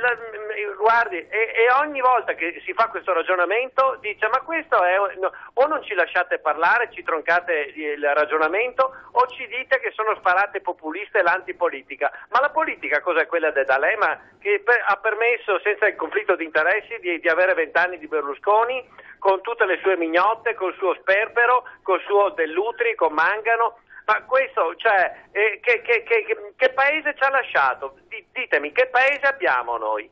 Cioè, ma voi volete confrontare l'Italia con la Germania? Volete prendere un vigile urbano, un poliziotto che in Germania prende il doppio, un infermiere che prende il doppio? Volete prendere Manganelli che il suo omologo tedesco prende un quarto invece che 600-700 ne prende 120? Stanno creando un paese ottocentesco, una chiusura medievale. Qui ci stanno portando proprio a livello medievale. Cioè questa è la realtà. Ma la soluzione che cosa propone? No, ma guardi, la interrompo un attimo. Signor Roberto, fermo là. Lei sta dicendo cose che abbiamo detto noi in studio, ribadite dai nostri ospiti, le sappiamo tutte, le sappiamo noi a livello locale, lo sappiamo e lo sa benissimo anche lei. Io le chiedo, lei cosa propone? Processo di Norimberga l'ha detto, che cos'altro? Una proposta e così concreta, come le dicono i nostri. Cosa propone? Ma chiaro. Oggi l'unica via d'uscita è una situazione patrimoniale di tutti, perché al di là di condoni o non condoni, ma le porto un esempio, io non sono innamorato di Beppe Grillo, ma Beppe Grillo non l'ha messo lì la politica, l'abbiamo premiato noi perché ci fa uno spettacolo che ci piace, nessuno ci ha puntato la pistola, andiamo a vederlo perché ci piace. Altra cosa è vedere in televisione facce da manigoldi messi lì da un sistema corrotto, perché questo hanno chiuso gli spazi democratici. Indubbiamente voi non potete dire che la classe politica rispecchia la gente e il popolo, ma voi la vedete la gente normale, uno che sa un'equazione di secondo grado. Io non pretendo che uno sappia la cognizione del terzo della matematica applicata, cioè stiamo parlando di persone che abbiano, cioè non il Berlusconi che dice che i nostri elettori sono persone di seconda media e neanche i primi della classe. Va bene, comunque abbiamo capito, lei propone... Uno vale uno. Va bene. Uno che è laureato in fisica o in fisica nucleare, o una persona che poveraccia non ha avuto possibilità. Va bene, perfetto. Che mediaticamente viene presa in chiarissimo, non posso lasciarla parlare qui 5 minuti perché sennò andiamo avanti con lamentarsi. Abbiamo capito perfettamente. L'altra telefonata, pronto? Pronto? Buonasera, da dove chiama? Da Vicenza. Prego. Buonasera, non sono bravo a parlare. No, ma dico... Volevo solo esprimere una piccola cosa. Io mi ricordo di Diego Marchioro, che è lì con voi, giusto? Sì, eccolo qua. Eccolo qua. Ciao Diego. Ciao. Giocavamo nella sabbia, con la sabbia assieme, pensati del Rio Distributore. Ok, ho capito. Ciao Tiziano. Quanta sincerità che c'era a quel tempo. Penso di averla mantenuta. Basta guardarti in faccia, la riconosco ancora. Grazie. Vi dico solo questo, tanti telegiornali, tanti discorsi, tanti politici che parla, da dov'è che si comincia a fare la pulizia? Da dove? Dalle riforme che non deve essere annunciate ma fatte. Lo so benissimo.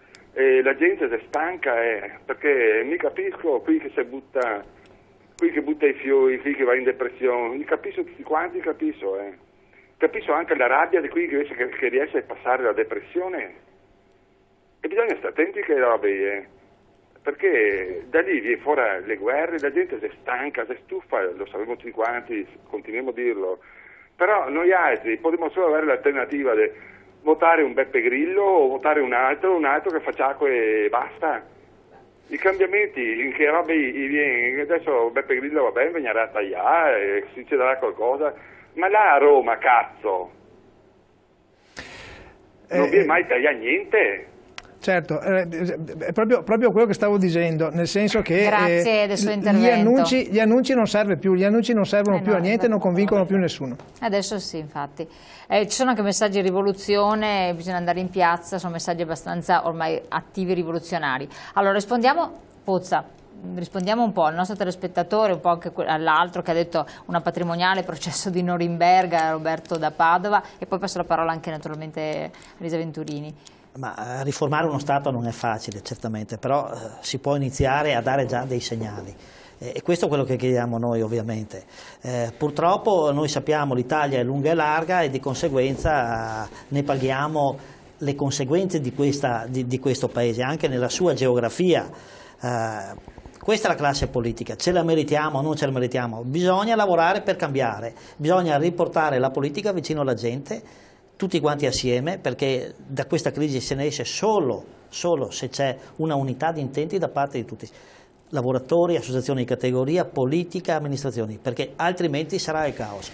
Abbiamo visto che gente ha preferito suicidarsi, abbiamo avuto qualche segnale che qualcuno, anziché spararsi o ha iniziato a puntare la pistola contro altri, c'è il rischio che degeneri la situazione, perché non c'è di peggio che ci sia la rassegnazione, che non si veda una via d'uscita o che qualcuno ti dia una mano di uscire da questa crisi. Ma infatti... Questo segnale deve capire la politica, che se si rischia veramente, si rischiano le tensioni sociali, che poi sono ingovernabili. E questo è il dramma. Che se si arriva a quello sarà ormai troppo tardi quando ce ne accorgeremo. Assolutamente. Un attimo Elisa Venturini, poi sì, magari l'anno prossimo con le elezioni politiche i cittadini esprimeranno il loro voto e quindi magari andranno a casa coloro che dovranno andare a casa, magari arriverà gente nuova e quindi ben venga. Io dico...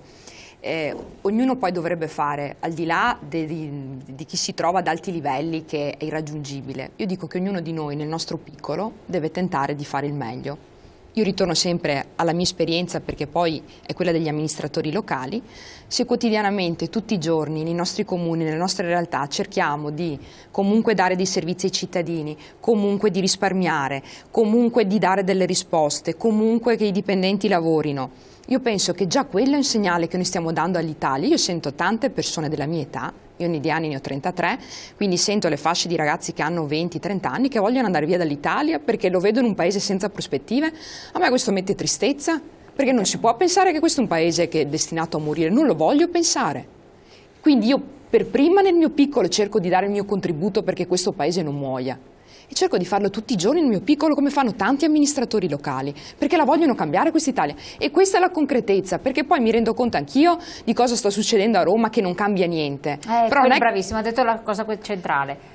Allora, si rende conto, persino voi che lavorate nella politica concreta con le mani proprio, perché noi siamo sul campo, noi siamo in trincea, noi siamo sul territorio, io vorrei far capire questo concetto, noi le capiamo benissimo le esigenze dei cittadini, perché noi siamo cittadini, perché noi siamo a contatto con il cittadino, li capiamo bene i problemi e li portiamo anche nelle sedi dove non sentono e facciamo le proteste e ci muoviamo, dopodiché quando ci saranno le votazioni secondo me si daranno dei chiari segnali, quindi questo è l'unico modo. È sufficiente questo? Sarà sufficiente? O si riuscirà ad arrivare a quel tempo?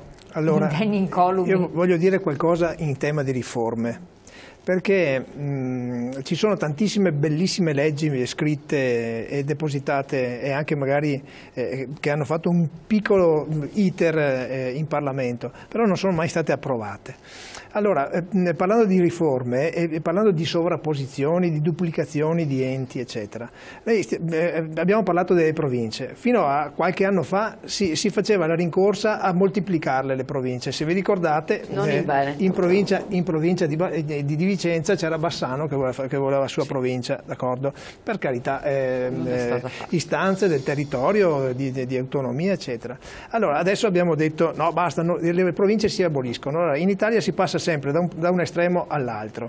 Per me, diciamo, può sembrare un'affermazione un po' vecchia, ma è giusto anche, può stare anche nel mezzo qualche volta. Quindi, anch'io sono di questo parere, che non tutte devono essere abolite. Allora, diciamo, c'è una legge di riforma delle province depositata, scritta dal governo, dal ministro Cancellieri, che a mio avviso può essere una buona base, una buona legge. Le province devono diventare ente di secondo livello, si dice in sostanza. Ente di secondo livello vuol dire che non sono più eletti i consigli provinciali direttamente dai cittadini, ma sono eletti fra gli eletti nei consigli comunali. Quindi le province diventano un'estensione del comune. E per gestire il territorio credo che sia una buona proposta. Ma vogliamo vederla approvata? Doveva essere nei programmi approvata entro fine anno. Io fino a questo momento credo poco che si raggiungerà l'approvazione di questa legge entro fine di quest'anno. Probabilmente andremo a votare per le province insieme alle elezioni generali, ecco. Anche se mi pare una cosa due cose che non c'entrano niente fra di loro, perché appunto la base cambiando la legge elettorale, cambiando la legge elettorale. Comunque mi soffermo sulla riforma. Ente di secondo livello significa un ente che è formato dai comuni sostanzialmente.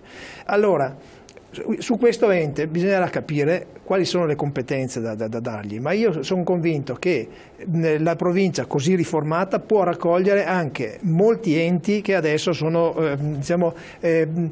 rappresentazione della frammentazione della gestione del territorio, della gestione della cosa pubblica, no? Quindi consorzi, quindi autorità varie d'ambito, eccetera. Su questo, allora dico, uniformiamo tutte queste autorità, consorzi e quant'altro in un unico ente che sarà la provincia che deve gestire il territorio. Facciamo chiarezza e semplifichiamo, d'accordo?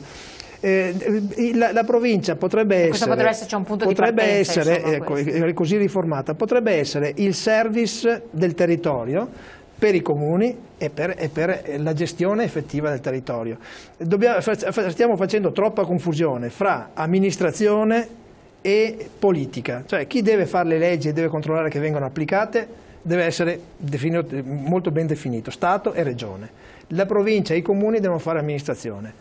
Se si sintetizza questo sistema, credo che semplifichiamo moltissimo e diventiamo più efficaci. Ma anche mettere assieme i comuni piccoli comuni di 1000 abitanti, 2000 abitanti, lasciamo l'aspetto politico così di rappresentazione, come adesso ci sono nei grandi comuni le circoscrizioni, e mettiamo assieme un servizio tecnico per tutti, un servizio di polizia municipale per tutti, un servizio che siano servizi qualificati. Diventa una cosa un po' complicata. Perché ci sono anche dei rischi, perché tante volte capita, perché noi comuni cerchiamo appunto di creare delle unioni per condividere i servizi, però può capitare che se si mettono insieme due comuni che hanno poche risorse, metti insieme le miserie e non riesci comunque a garantire il servizio. Quindi questo cosa vuol dire?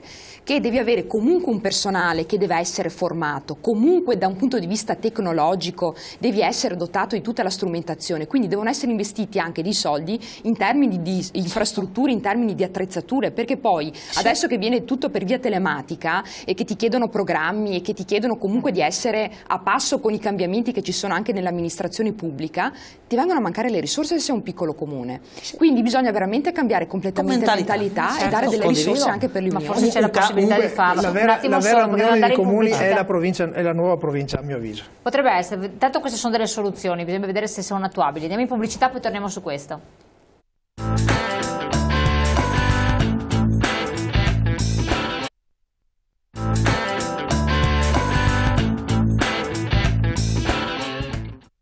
Faccio un appello per i Eccoci qua, c'è una telefonata in attesa, pronto?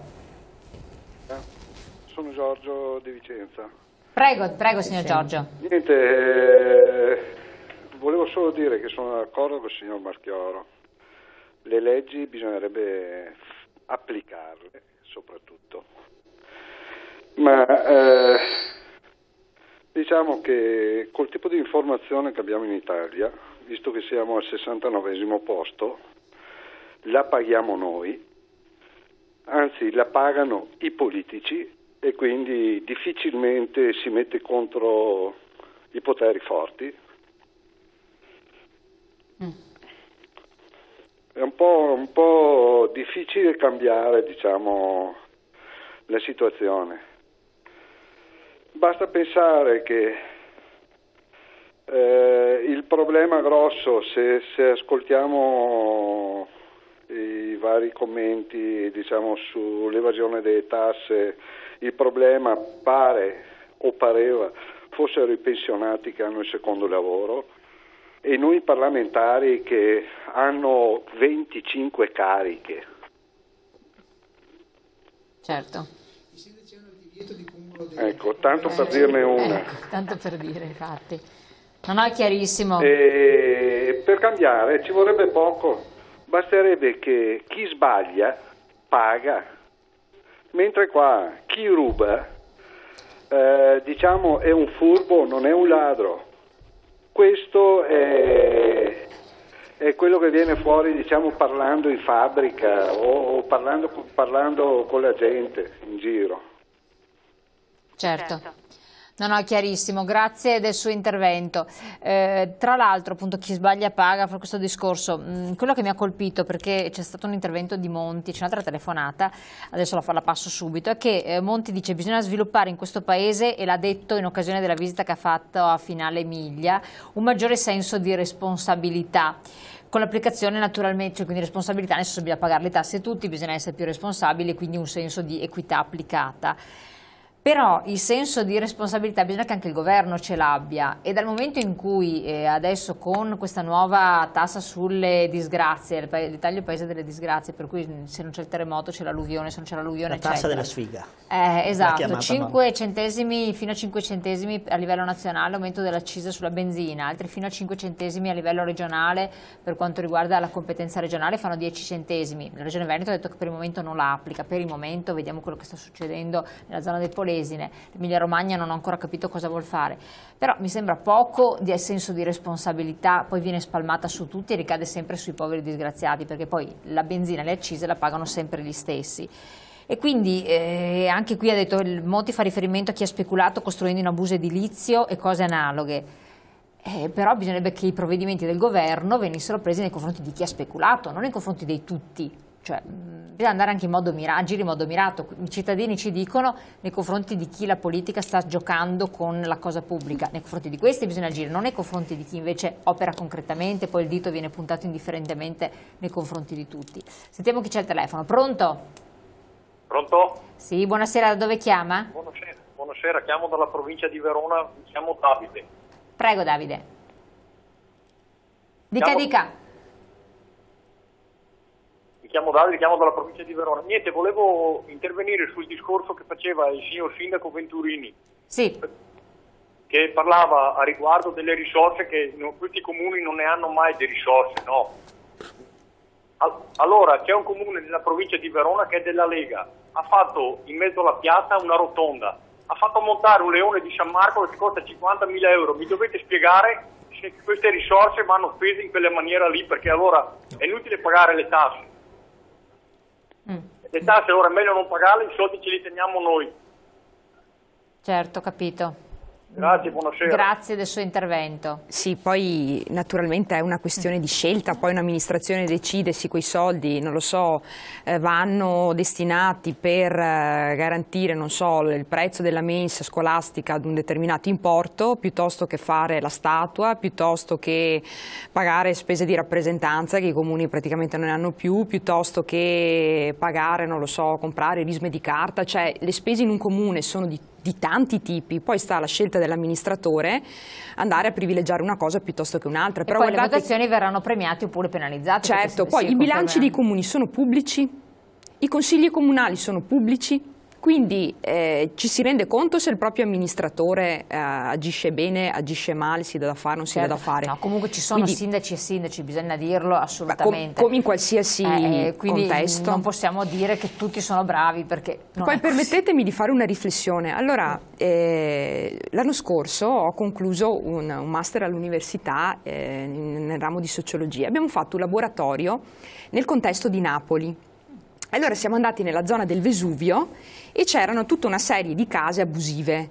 Poi c'era una via che veniva detta via dei matrimoni, dove c'erano tutta una serie di villette, naturalmente in piena area del Vesuvio, quindi dove non si poteva costruire, villette dove c'erano ristoranti, si facevano i pranzi di matrimoni in puro stile hollywoodiano. E allora la domanda che mi facevano, questi sono tutti accatastati, pagano tutti le tasse, adesso che ci sarà l'IMU la pagano, quindi per dire che cosa?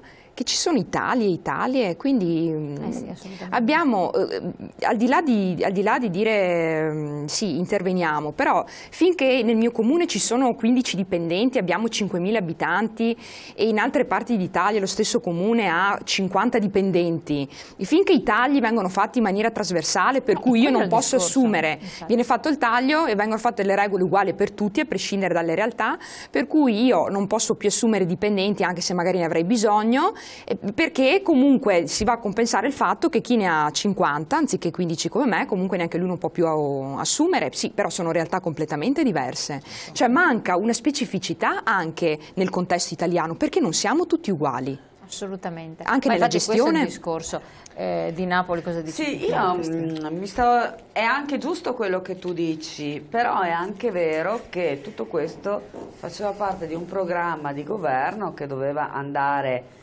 a mettere, a fare il punto sulla situazione, no? Il federalismo doveva essere questo, fare un'Italia che fosse anche in funzione di ciò che era la realtà del territorio, e lì mi sembra che ci siano stati dei problemi. Ma io volevo riallacciarmi invece a un messaggio che è passato di una ragazzina che diceva: io ho 17 anni e andrò via e nessuno dei miei coetanei pensa che rimarrà in Italia, perché l'Italia è un paese per vecchi. Lo dice anche mio figlio che ha 14 anni. Questa è una cosa che ormai ascoltano la televisione e lo dicono. Io vorrei però dire due cose. La prima cosa, che l'Italia non è un paese, l'Italia è il paese di ciascuno, quindi è anche il suo paese, e quindi che bisogna mettersi in gioco direttamente, perché le cose cambiano se noi le vogliamo far cambiare, e quindi bisogna tirarsi sulle maniche, cercarsi anche un partito, un gruppo, un'associazione e cominciare a lavorare dal basso, perché l'Italia è il nostro paese, ci appartiene e siamo noi che vogliamo e dobbiamo farlo funzionare.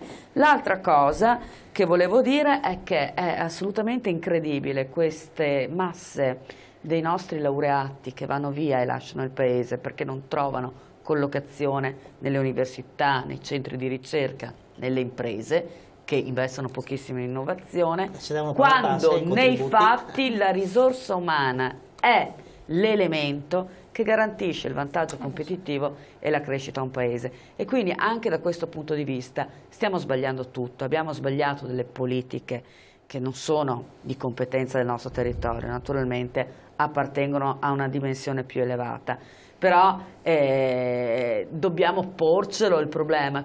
Com'è possibile che anche le nostre imprese non riescano ad impiegare i nostri laureati e invece trovino ponti d'oro quando vanno all'estero, perché sono bravi, sono risorse in gamba su cui lo Stato ha investito. Sì, cioè, no, la risposta magari la prossima dopo, facciamo passare due telefonate di fila che stanno in attesa. Pronto? Buonasera. Buonasera, da dove chiama? Telefono da Mantova, mi chiamo Mario. Da dove chiama, da Mantova, scusi? Sì, mi chiamo Mario. Prego.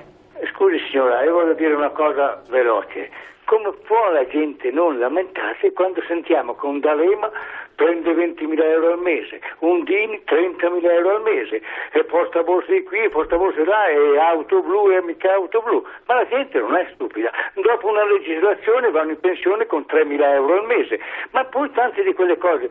E dopo diciamo che Grillo, la gente ascolta Grillo. Certo, sono stufi da questo malgoverno, quelli passati, eccetera, eccetera. Ma è impossibile. Io dico solo queste parole. La gente non è stupida. No, certo. Vede, questo malgoverno e questa cricca di soldi e basta. Certo. Non dico altro, scusate, No, non voglio ragione. dilungarmi perché è una cosa vergognosa. Io sono ex commerciante, ho fatto 42 anni, prendo 700 euro al mese. Se andavo male, cosa mi dava il governo? Un calcio nel sedere, scusi il termine, signora. Certo. Assolutamente. Ecco, non è cassa integrazione niente. E cosa sto dicendo? Quando vedo, non per dire comunitari, che qui ce ne sono a Mantova centinaia, 50 euro al giorno costano, signora, ma non c'è più la guerra là, dovrebbero andare a casa sua.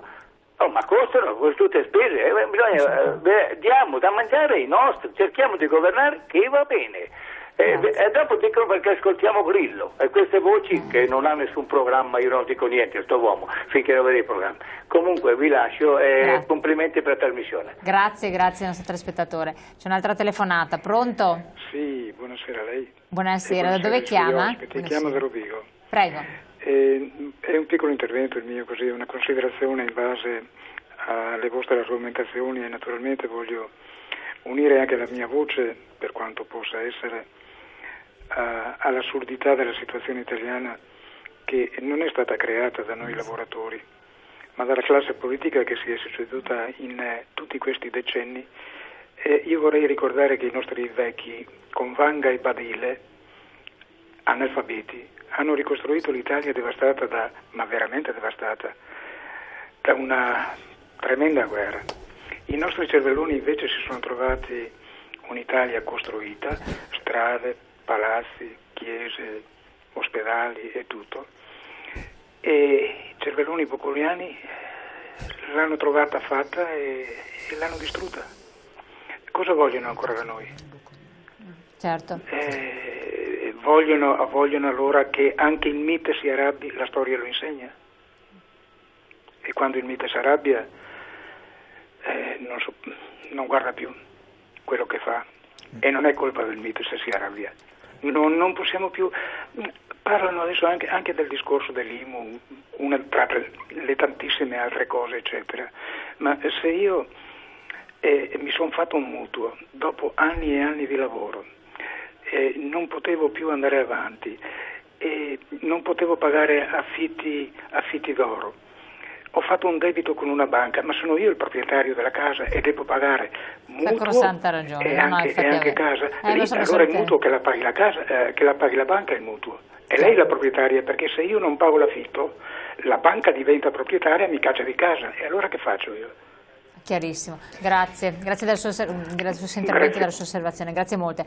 Allora, prima Pozza e poi rapidamente perché dobbiamo andare in pubblicità al volo, poi torniamo sul discorso. Per quanto riguarda i giovani, i neolaureati nelle nostre imprese, indubbiamente c'è un problema di investimenti che le imprese in questo momento non possono fare perché, e che il governo avrebbe dovuto fare in modo che avessero agevolare fare, questo. Abbiamo visto proprio addirittura volevano tassare chi aveva la borsa di studio, quindi figuriamoci. sono ravveduti così. Appunto, la settimana scorsa c'è stato un forum promosso dalla Camera di Commercio Treviso a Castelbrando, dove avevamo lo studio Ambrosetti e ci ha portato alcuni esperti americani della base di Aviano. Allora hanno dato dei dati: Stati Uniti investono 430 miliardi per la ricerca, Francia 40, Inghilterra, Gran Bretagna 48, Italia 25, è il fanalino di coda.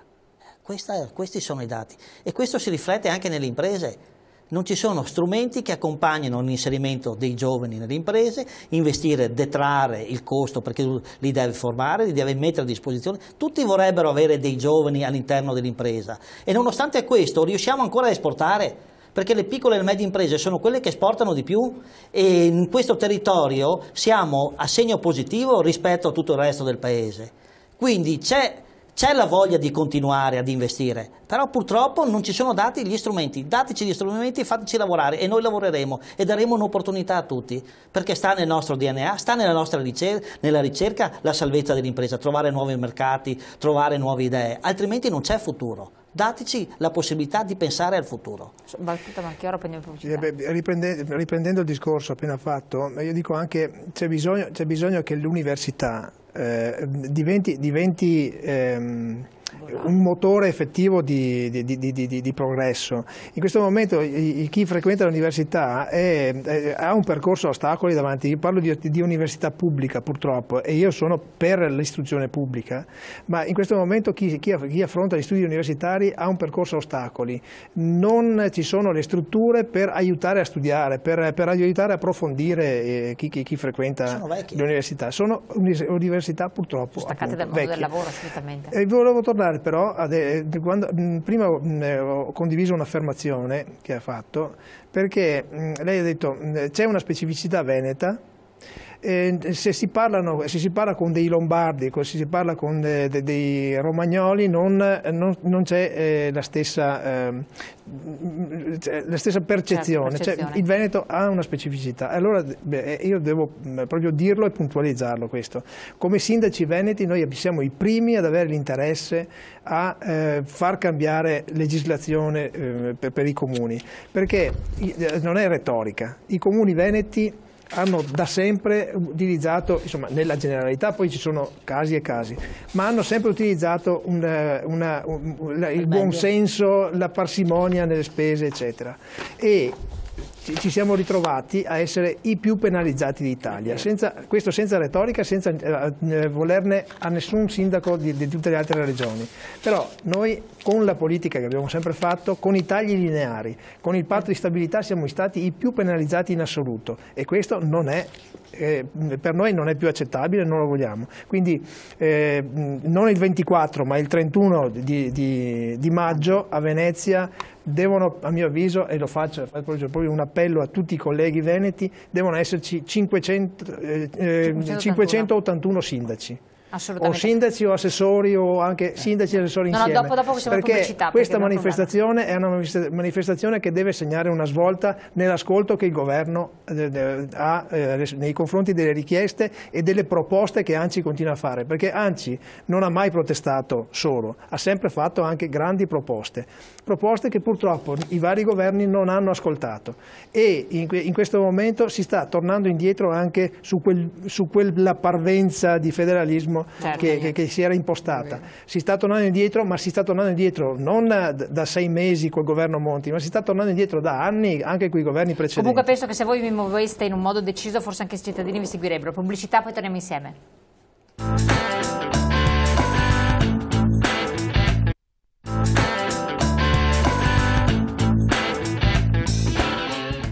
Poi la cricca non è tutta cricca. Allora, sì, appunto, stiamo parlando di cricca che governa, che non è tutta cricca, non facciamo di neve un fascio, però c'è un senso di impotenza del territorio, dei cittadini che ci scrivono, che parlano, che sono esasperati, di chi amministra a livello totalmente di impotenza totale nei confronti di chi invece non ci ascolta, non ascolta le lamentele oggettive, reali. c'è un senso di baratro rispetto, per quello magari tanti giovani vanno via, preferiscono scappare, perché tanto sentono dai genitori che nulla si può fare. A quel punto hai delle chance da altre parti, no? C'è un senso di potenza che tanto è vero che in questi giorni, in questi periodi si vedono che mai sarebbe successo qualche anno fa, assieme sindacato, datori di lavoro e amministrazioni pubbliche. Questo ormai dà il chiaro segno che un territorio sta cercando di portare avanti le proprie istanze mettendosi insieme nella protesta e nella proposta. Questo non era mai successo, vedere il CGIL, CISL, Wilcon, Confindustria, con gli artigiani, con i commercianti, cioè è un fatto che veramente cambia il modo esatto di far riflettere, e vede anche un po' mettere alla berlina, si può dire, o in posizione critica i vertici delle proprie associazioni, del proprio sindacato, perché tante volte quello che facciamo noi nel territorio non è condiviso a Roma. Parlo della mia associazione. E qui posso dire onestamente che se le associazioni fossero state un po' meno incline verso il potere politico a Roma, certamente non sarebbero arrivati certi provvedimenti. E lo stesso il sindacato, abbiamo visto l'esproprio come abbiamo avuto col contratto unico, avendo una solida base che veniva dal contratto dell'ente bilaterale. Cioè, questi sono fatti, non sono chiacchiere. E non è stato difeso bene dai nostri vertici regionali. Ecco, dopo vorrei una precisazione da parte appunto del sindaco Venturini relativamente ai soldi che effettivamente arrivano in Veneto, se sono gli stessi che vanno in altre regioni d'Italia, che forse è meglio precisarlo. C'è una telefonata prima. Pronto? Pronto? Buonasera, da dove chiama?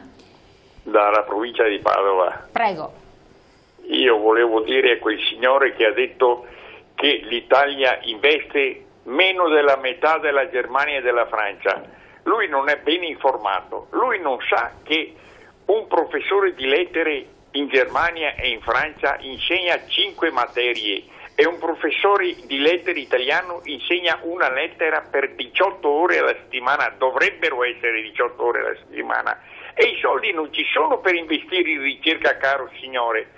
Lei non lo sa questo, lei deve sapere che per una scuola media ci vogliono 50. Per una prima media ci vogliono 50 professori. Ai miei tempi, quando studiavo, e in Germania questo è uguale ai miei tempi, e in Francia è uguale ai miei tempi, bastavano 12-13 professori. I soldi vanno sperperati per 18 ore alla settimana, che poi diventano 12 col quarto d'ora di riposo tra un'ora e l'altra. Caro signori, si informi. Noi manteniamo 1 milione di dipendenti pubblici superflui. Basterebbe mandare in pensione tutti quelli che hanno 35 anni di insegnamento, 35 anni di insegnamento in pensione a 1.200 euro al mese tutti, dal responsabile all'ultimo professore, e molti recupererebbero 6 miliardi all'anno. Questa è la verità.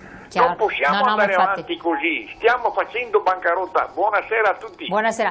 Allora, forse non ha capito bene, lei ha ragione perfettamente, potrebbe fare tra le osservazioni che possono essere fatte dai cittadini nella spending review al governo dove andare a risparmiare, però l'osservazione del nostro ospite è relativa alla ricerca, cioè l'investimento nella ricerca, che è un'altra cosa rispetto a quello che può fare il dipendente pubblico oppure l'insegnante, eccetera, tutto un altro argomento. La ricerca consente della crescita e consente anche alle aziende poi di avere un prodotto, un'innovazione, se legate all'università e quant'altro. Da noi si investe pochissimo nella ricerca e quindi nei giovani che possono nella ricerca trovare una via di sviluppo, e le aziende che potrebbero attaccarsi, allacciarsi a questo filone e crescere senza investire in aziende private, quindi solo le aziende più grosse potrebbero investire in qualche cosa. Invece qui anche le piccole avrebbero bisogno di avere un aiuto, però purtroppo si investe poco. Venturini, vogliamo precisare questo aspetto? Sì, allora c'è un esame interessante all'università che è l'esame di diritto costituzionale regionale, perché si viene a leggere la Costituzione ma anche le varie leggi costituzionali. Tra le leggi costituzionali italiane ci sono gli statuti delle regioni a statuto speciale, tra queste c'è quella del Trentino Alto Adige. Allora interessante perché c'è scritto chiaramente sullo statuto, quindi è legge costituzionale, che trattengono il 90% delle loro tasse e mandano a Roma il 10%, a differenza della nostra regione Veneto che manda a Roma il 90% e trattiene il 10%. Dopo Roma ti dà dei trasferimenti che è da anni che continua progressivamente a tagliare. Quindi già questo è il paradosso all'italiana, che continuano ad esistere dopo 60-70 anni queste regioni a statuto speciale, ed è ora di finirla, perché sono state ricoperte d'oro delle regioni, e quindi ci sono dei cittadini italiani di serie A e dei cittadini italiani di serie B, e continuano a non andare bene questa questione. Il problema cos'è? Che sono leggi costituzionali che lo prevedono, quindi prima di cambiare la legge costituzionale è un bel impegno, però se mai lo diciamo e se non cominciamo a cambiare mentalità anche su questo fronte, continuano ad esserci queste disparità che in tempi di vacche magre come queste non devono continuare. Cosa succede? Che negli anni passati poi lo Stato dava i trasferimenti ai vari comuni italiani. Ad un certo punto, a partire dagli anni 70, cosa ha detto lo Stato? Beh, adesso facciamo così. Diamo chi ha avuto, chi ha dato sostanzialmente, cioè noi continuiamo a dare i comuni in base alla spesa storica, quindi i comuni che chiedevano tanto hanno continuato ad avere tanto, i comuni che chiedevano il giusto avevano il giusto, tra questi ci sono i comuni veneti. Quindi adesso in epoca di tagli, cioè di tagli dei trasferimenti, cosa succede? Che se tagliano di comuni che già prendevano pochi trasferimenti si trovano alla canna del gas, altri comuni che negli anni hanno ricevuto tanti trasferimenti, anche se ci sono dei tagli, non risentono quanto risentono gli altri comuni. Questa, detti in soldoni, in termini molto semplici, è il meccanismo che si sta producendo adesso e che mette gravemente in difficoltà il Veneto rispetto ad altre regioni italiane. Ecco perché bisogna riprendere il discorso federalista, che purtroppo sta sempre di più inabissandosi. Ma non lo si vuole riprendere assolutamente invece, perché no, proprio, c'è un centralismo, c'è un con la centralismo tesoreria unica dello Stato lì è chiaro dire stop al sì, ci sono tutta una serie di segnali che stanno arrivando, per cui ormai c'è questo tentativo di salvare lo Stato a tutti i costi, per cui si tende a concentrare tutte le energie e le risorse a livello centrale e le periferie vengono semplicemente controllate, non viene data un minimo autonomia nella gestione, un minimo autonomia di spesa, anzi vengono rastrellate le risorse del territorio e portate a livello centrale, perché questo sta accadendo. Assolutamente. Un'analisi molto attenta, di Napoli un attimo, poi Marchioro. Sì, io più volte però rispetto a questo tema del federalismo mi sono trovata a riflettere, ne ho anche discusso con qualche leghista. Ho sempre detto che secondo me politicamente l'idea di fare della rivendicazione territoriale un'arma politica di fatto ti portava poi a evidenziare uno scollamento col resto della nazione che secondo me era controproducente poi per il territorio, perché io ricordo benissimo che quando si cominciò a parlare di Lega cominciarono dei controlli di tipo fiscale sulle nostre aziende che mai c'erano stati prima. Allora, io sono dell'idea invece che quando che difendere le priorità del territorio sia proprio nel DNA di ciascun eletto del territorio, perché se sei eletto qui, quindi con una legge che comunque, una legge elettorale che ridia valore ai cittadini nella scelta dei loro rappresentanti, è evidente che se tu vivi qui e devi rispondere ai tuoi cittadini, devi fare l'interesse del tuo territorio. Non dobbiamo neanche farla come rivendicazione politica, cioè è nel DNA di ciascun politico che difenda un territorio fare in modo che si portino avanti le istanze del territorio. Questo, se devo essere sincera, mi sembra che i politici del Sud lo sappiano benissimo e sono assolutamente capaci di fare lobby per il loro territorio in qualsiasi circostanza. Quindi, ma infatti secondo stanno me arrivando finanziamenti al Sud, tanto per cambiare. Ma quello fa parte di una vecchia politica. No, ma attualmente non è vecchia politica, la politica sì, anche attuale. Sì, probabilmente hanno preso pochi voti e quindi gli sono arrivati. Però poi non si sa bene se ci sia copertura su questi finanziamenti. In ogni caso, fa parte del nostro DNA. Non facciamone una bandiera per dire noi contro loro, facciamo il nostro lavoro di rappresentanti del territorio e sappiamo che quando siamo insieme a difendere il nostro territorio siamo tutti insieme, indipendentemente dal partito che rappresentiamo. E allora quindi operare in modo allora, come sindaci lo applichiamo questo principio. Molto spesso però in Veneto ci dividiamo sugli schieramenti e sbagliamo perché non facciamo lobby territoriale. Però io dico questo, la difesa del territorio è un dovere di chi lo rappresenta, certo. e questo siamo d'accordo. Io continuo a ripetere questo. Abbiamo parlato di federalismo negli anni passati. Io sarei sempre stato più favorevole invece che parlare di federalismo e parlare di autonomia. L'autonomia è prevista nella Costituzione italiana, ancora di più dopo la modifica che è stata fatta nei primi anni 2000. Allora, se nella Costituzione si parla di autonomia, è inutile andare a cercare di parlare di federalismo, facciamo l'autonomia. No? L'autonomia impositiva è sancita nella Costituzione. L'articolo 119 dice che i comuni, che sono la prima istituzione disegnata dall'attuale Costituzione, i comuni hanno autonomia di entrata e di spesa. Questo è il primo capoverso dell'articolo 119. Poi chiaramente l'articolo 119 distingue, poi c'è il coordinamento della finanza fra Stato e comuni, eccetera. Però il primo principio è quello dell'autonomia.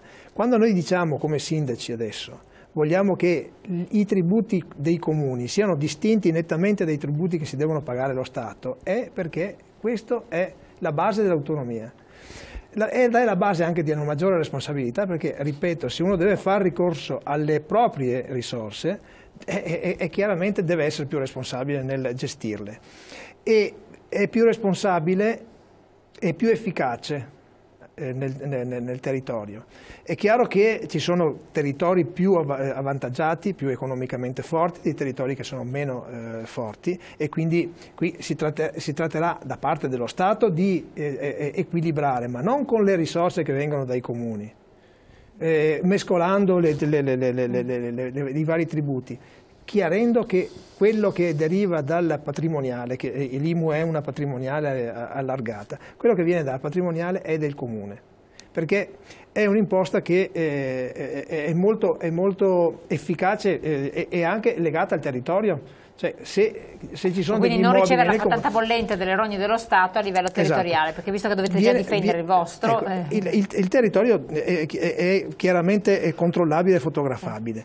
Questo deve essere fatto in tutti i comuni. Per far questo bisogna che uno che amministra un comune sappia che dal suo territorio devono venire la maggioranza delle risorse, la stragrande maggioranza delle risorse. Quindi non volete diventare esattori per lo Stato. Ecco, non vogliamo fare i gabellieri dello Stato. Esatto. E poi attenzione agli agricoltori, attenzione ai commercianti, attenzione all'impresa, perché è necessario comunque anche spezzare una lancia a favore di questi costi che non possono essere scaricati sempre sulle stesse rappresentanze.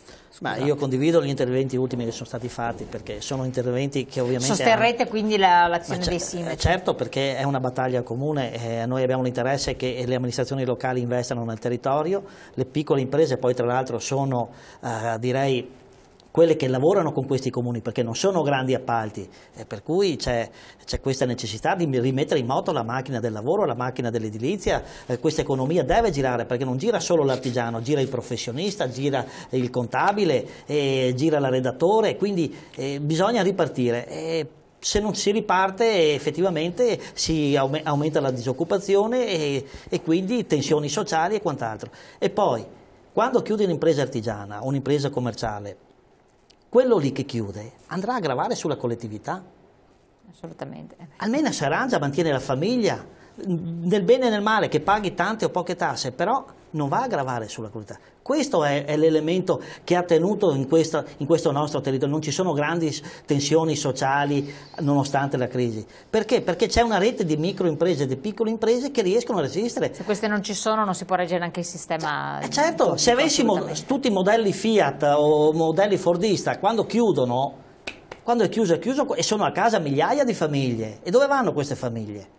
Questo è il valore aggiunto del nostro territorio, il 90% sono piccole imprese. Ma poi soprattutto le tasse che effettivamente, visto questo sistema attuale, le tasse, i soldi che entrano allo Stato centrale, a Roma, come si diceva, arrivano da queste ricchezze del territorio, non certo da altre parti d'Italia dove purtroppo non ce n'è, magari potessero loro mantenere comunque noi in questo momento. Una battuta di chiusura. I nostri non sono scudati.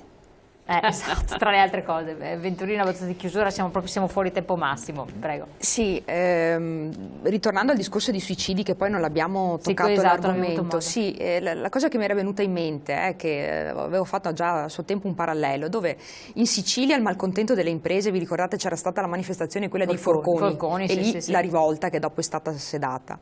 E qui in Veneto invece succede che il cittadino ha un altro modo di reagire, cioè ha questa aggressione verso se stesso, quindi si suicida.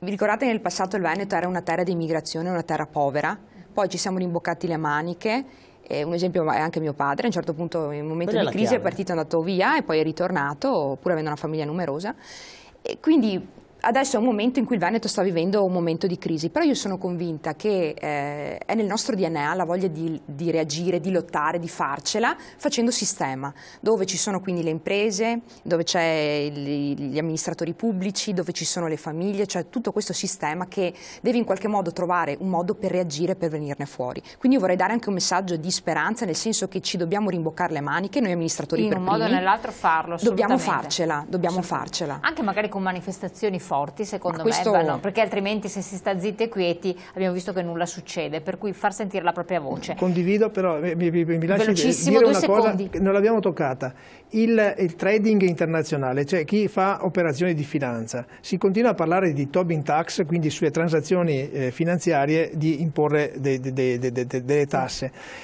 Guardate che la speculazione internazionale sta impoverendo un po' tutto il mondo. Ci sono paesi dove questi investono perché c'è un grande margine di guadagno, i paesi in via di sviluppo o comunque i paesi emergenti, però tutte queste risorse vengono drenate da noi. È il guadagno facile, non è il guadagno sulla produzione. Su questo bisogna dire una parola chiara.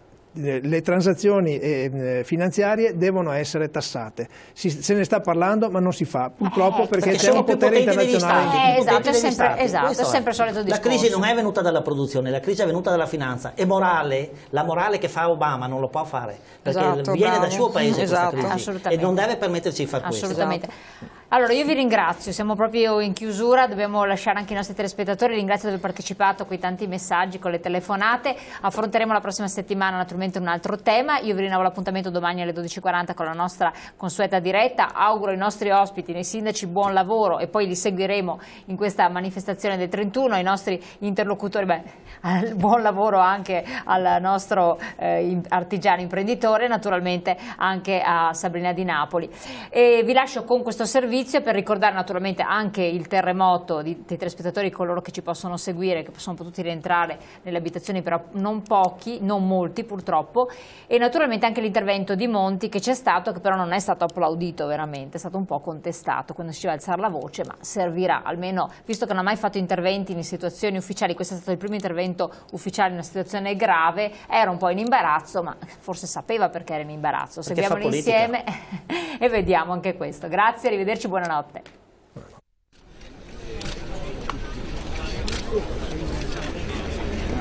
Se rimango qui non mi muovo.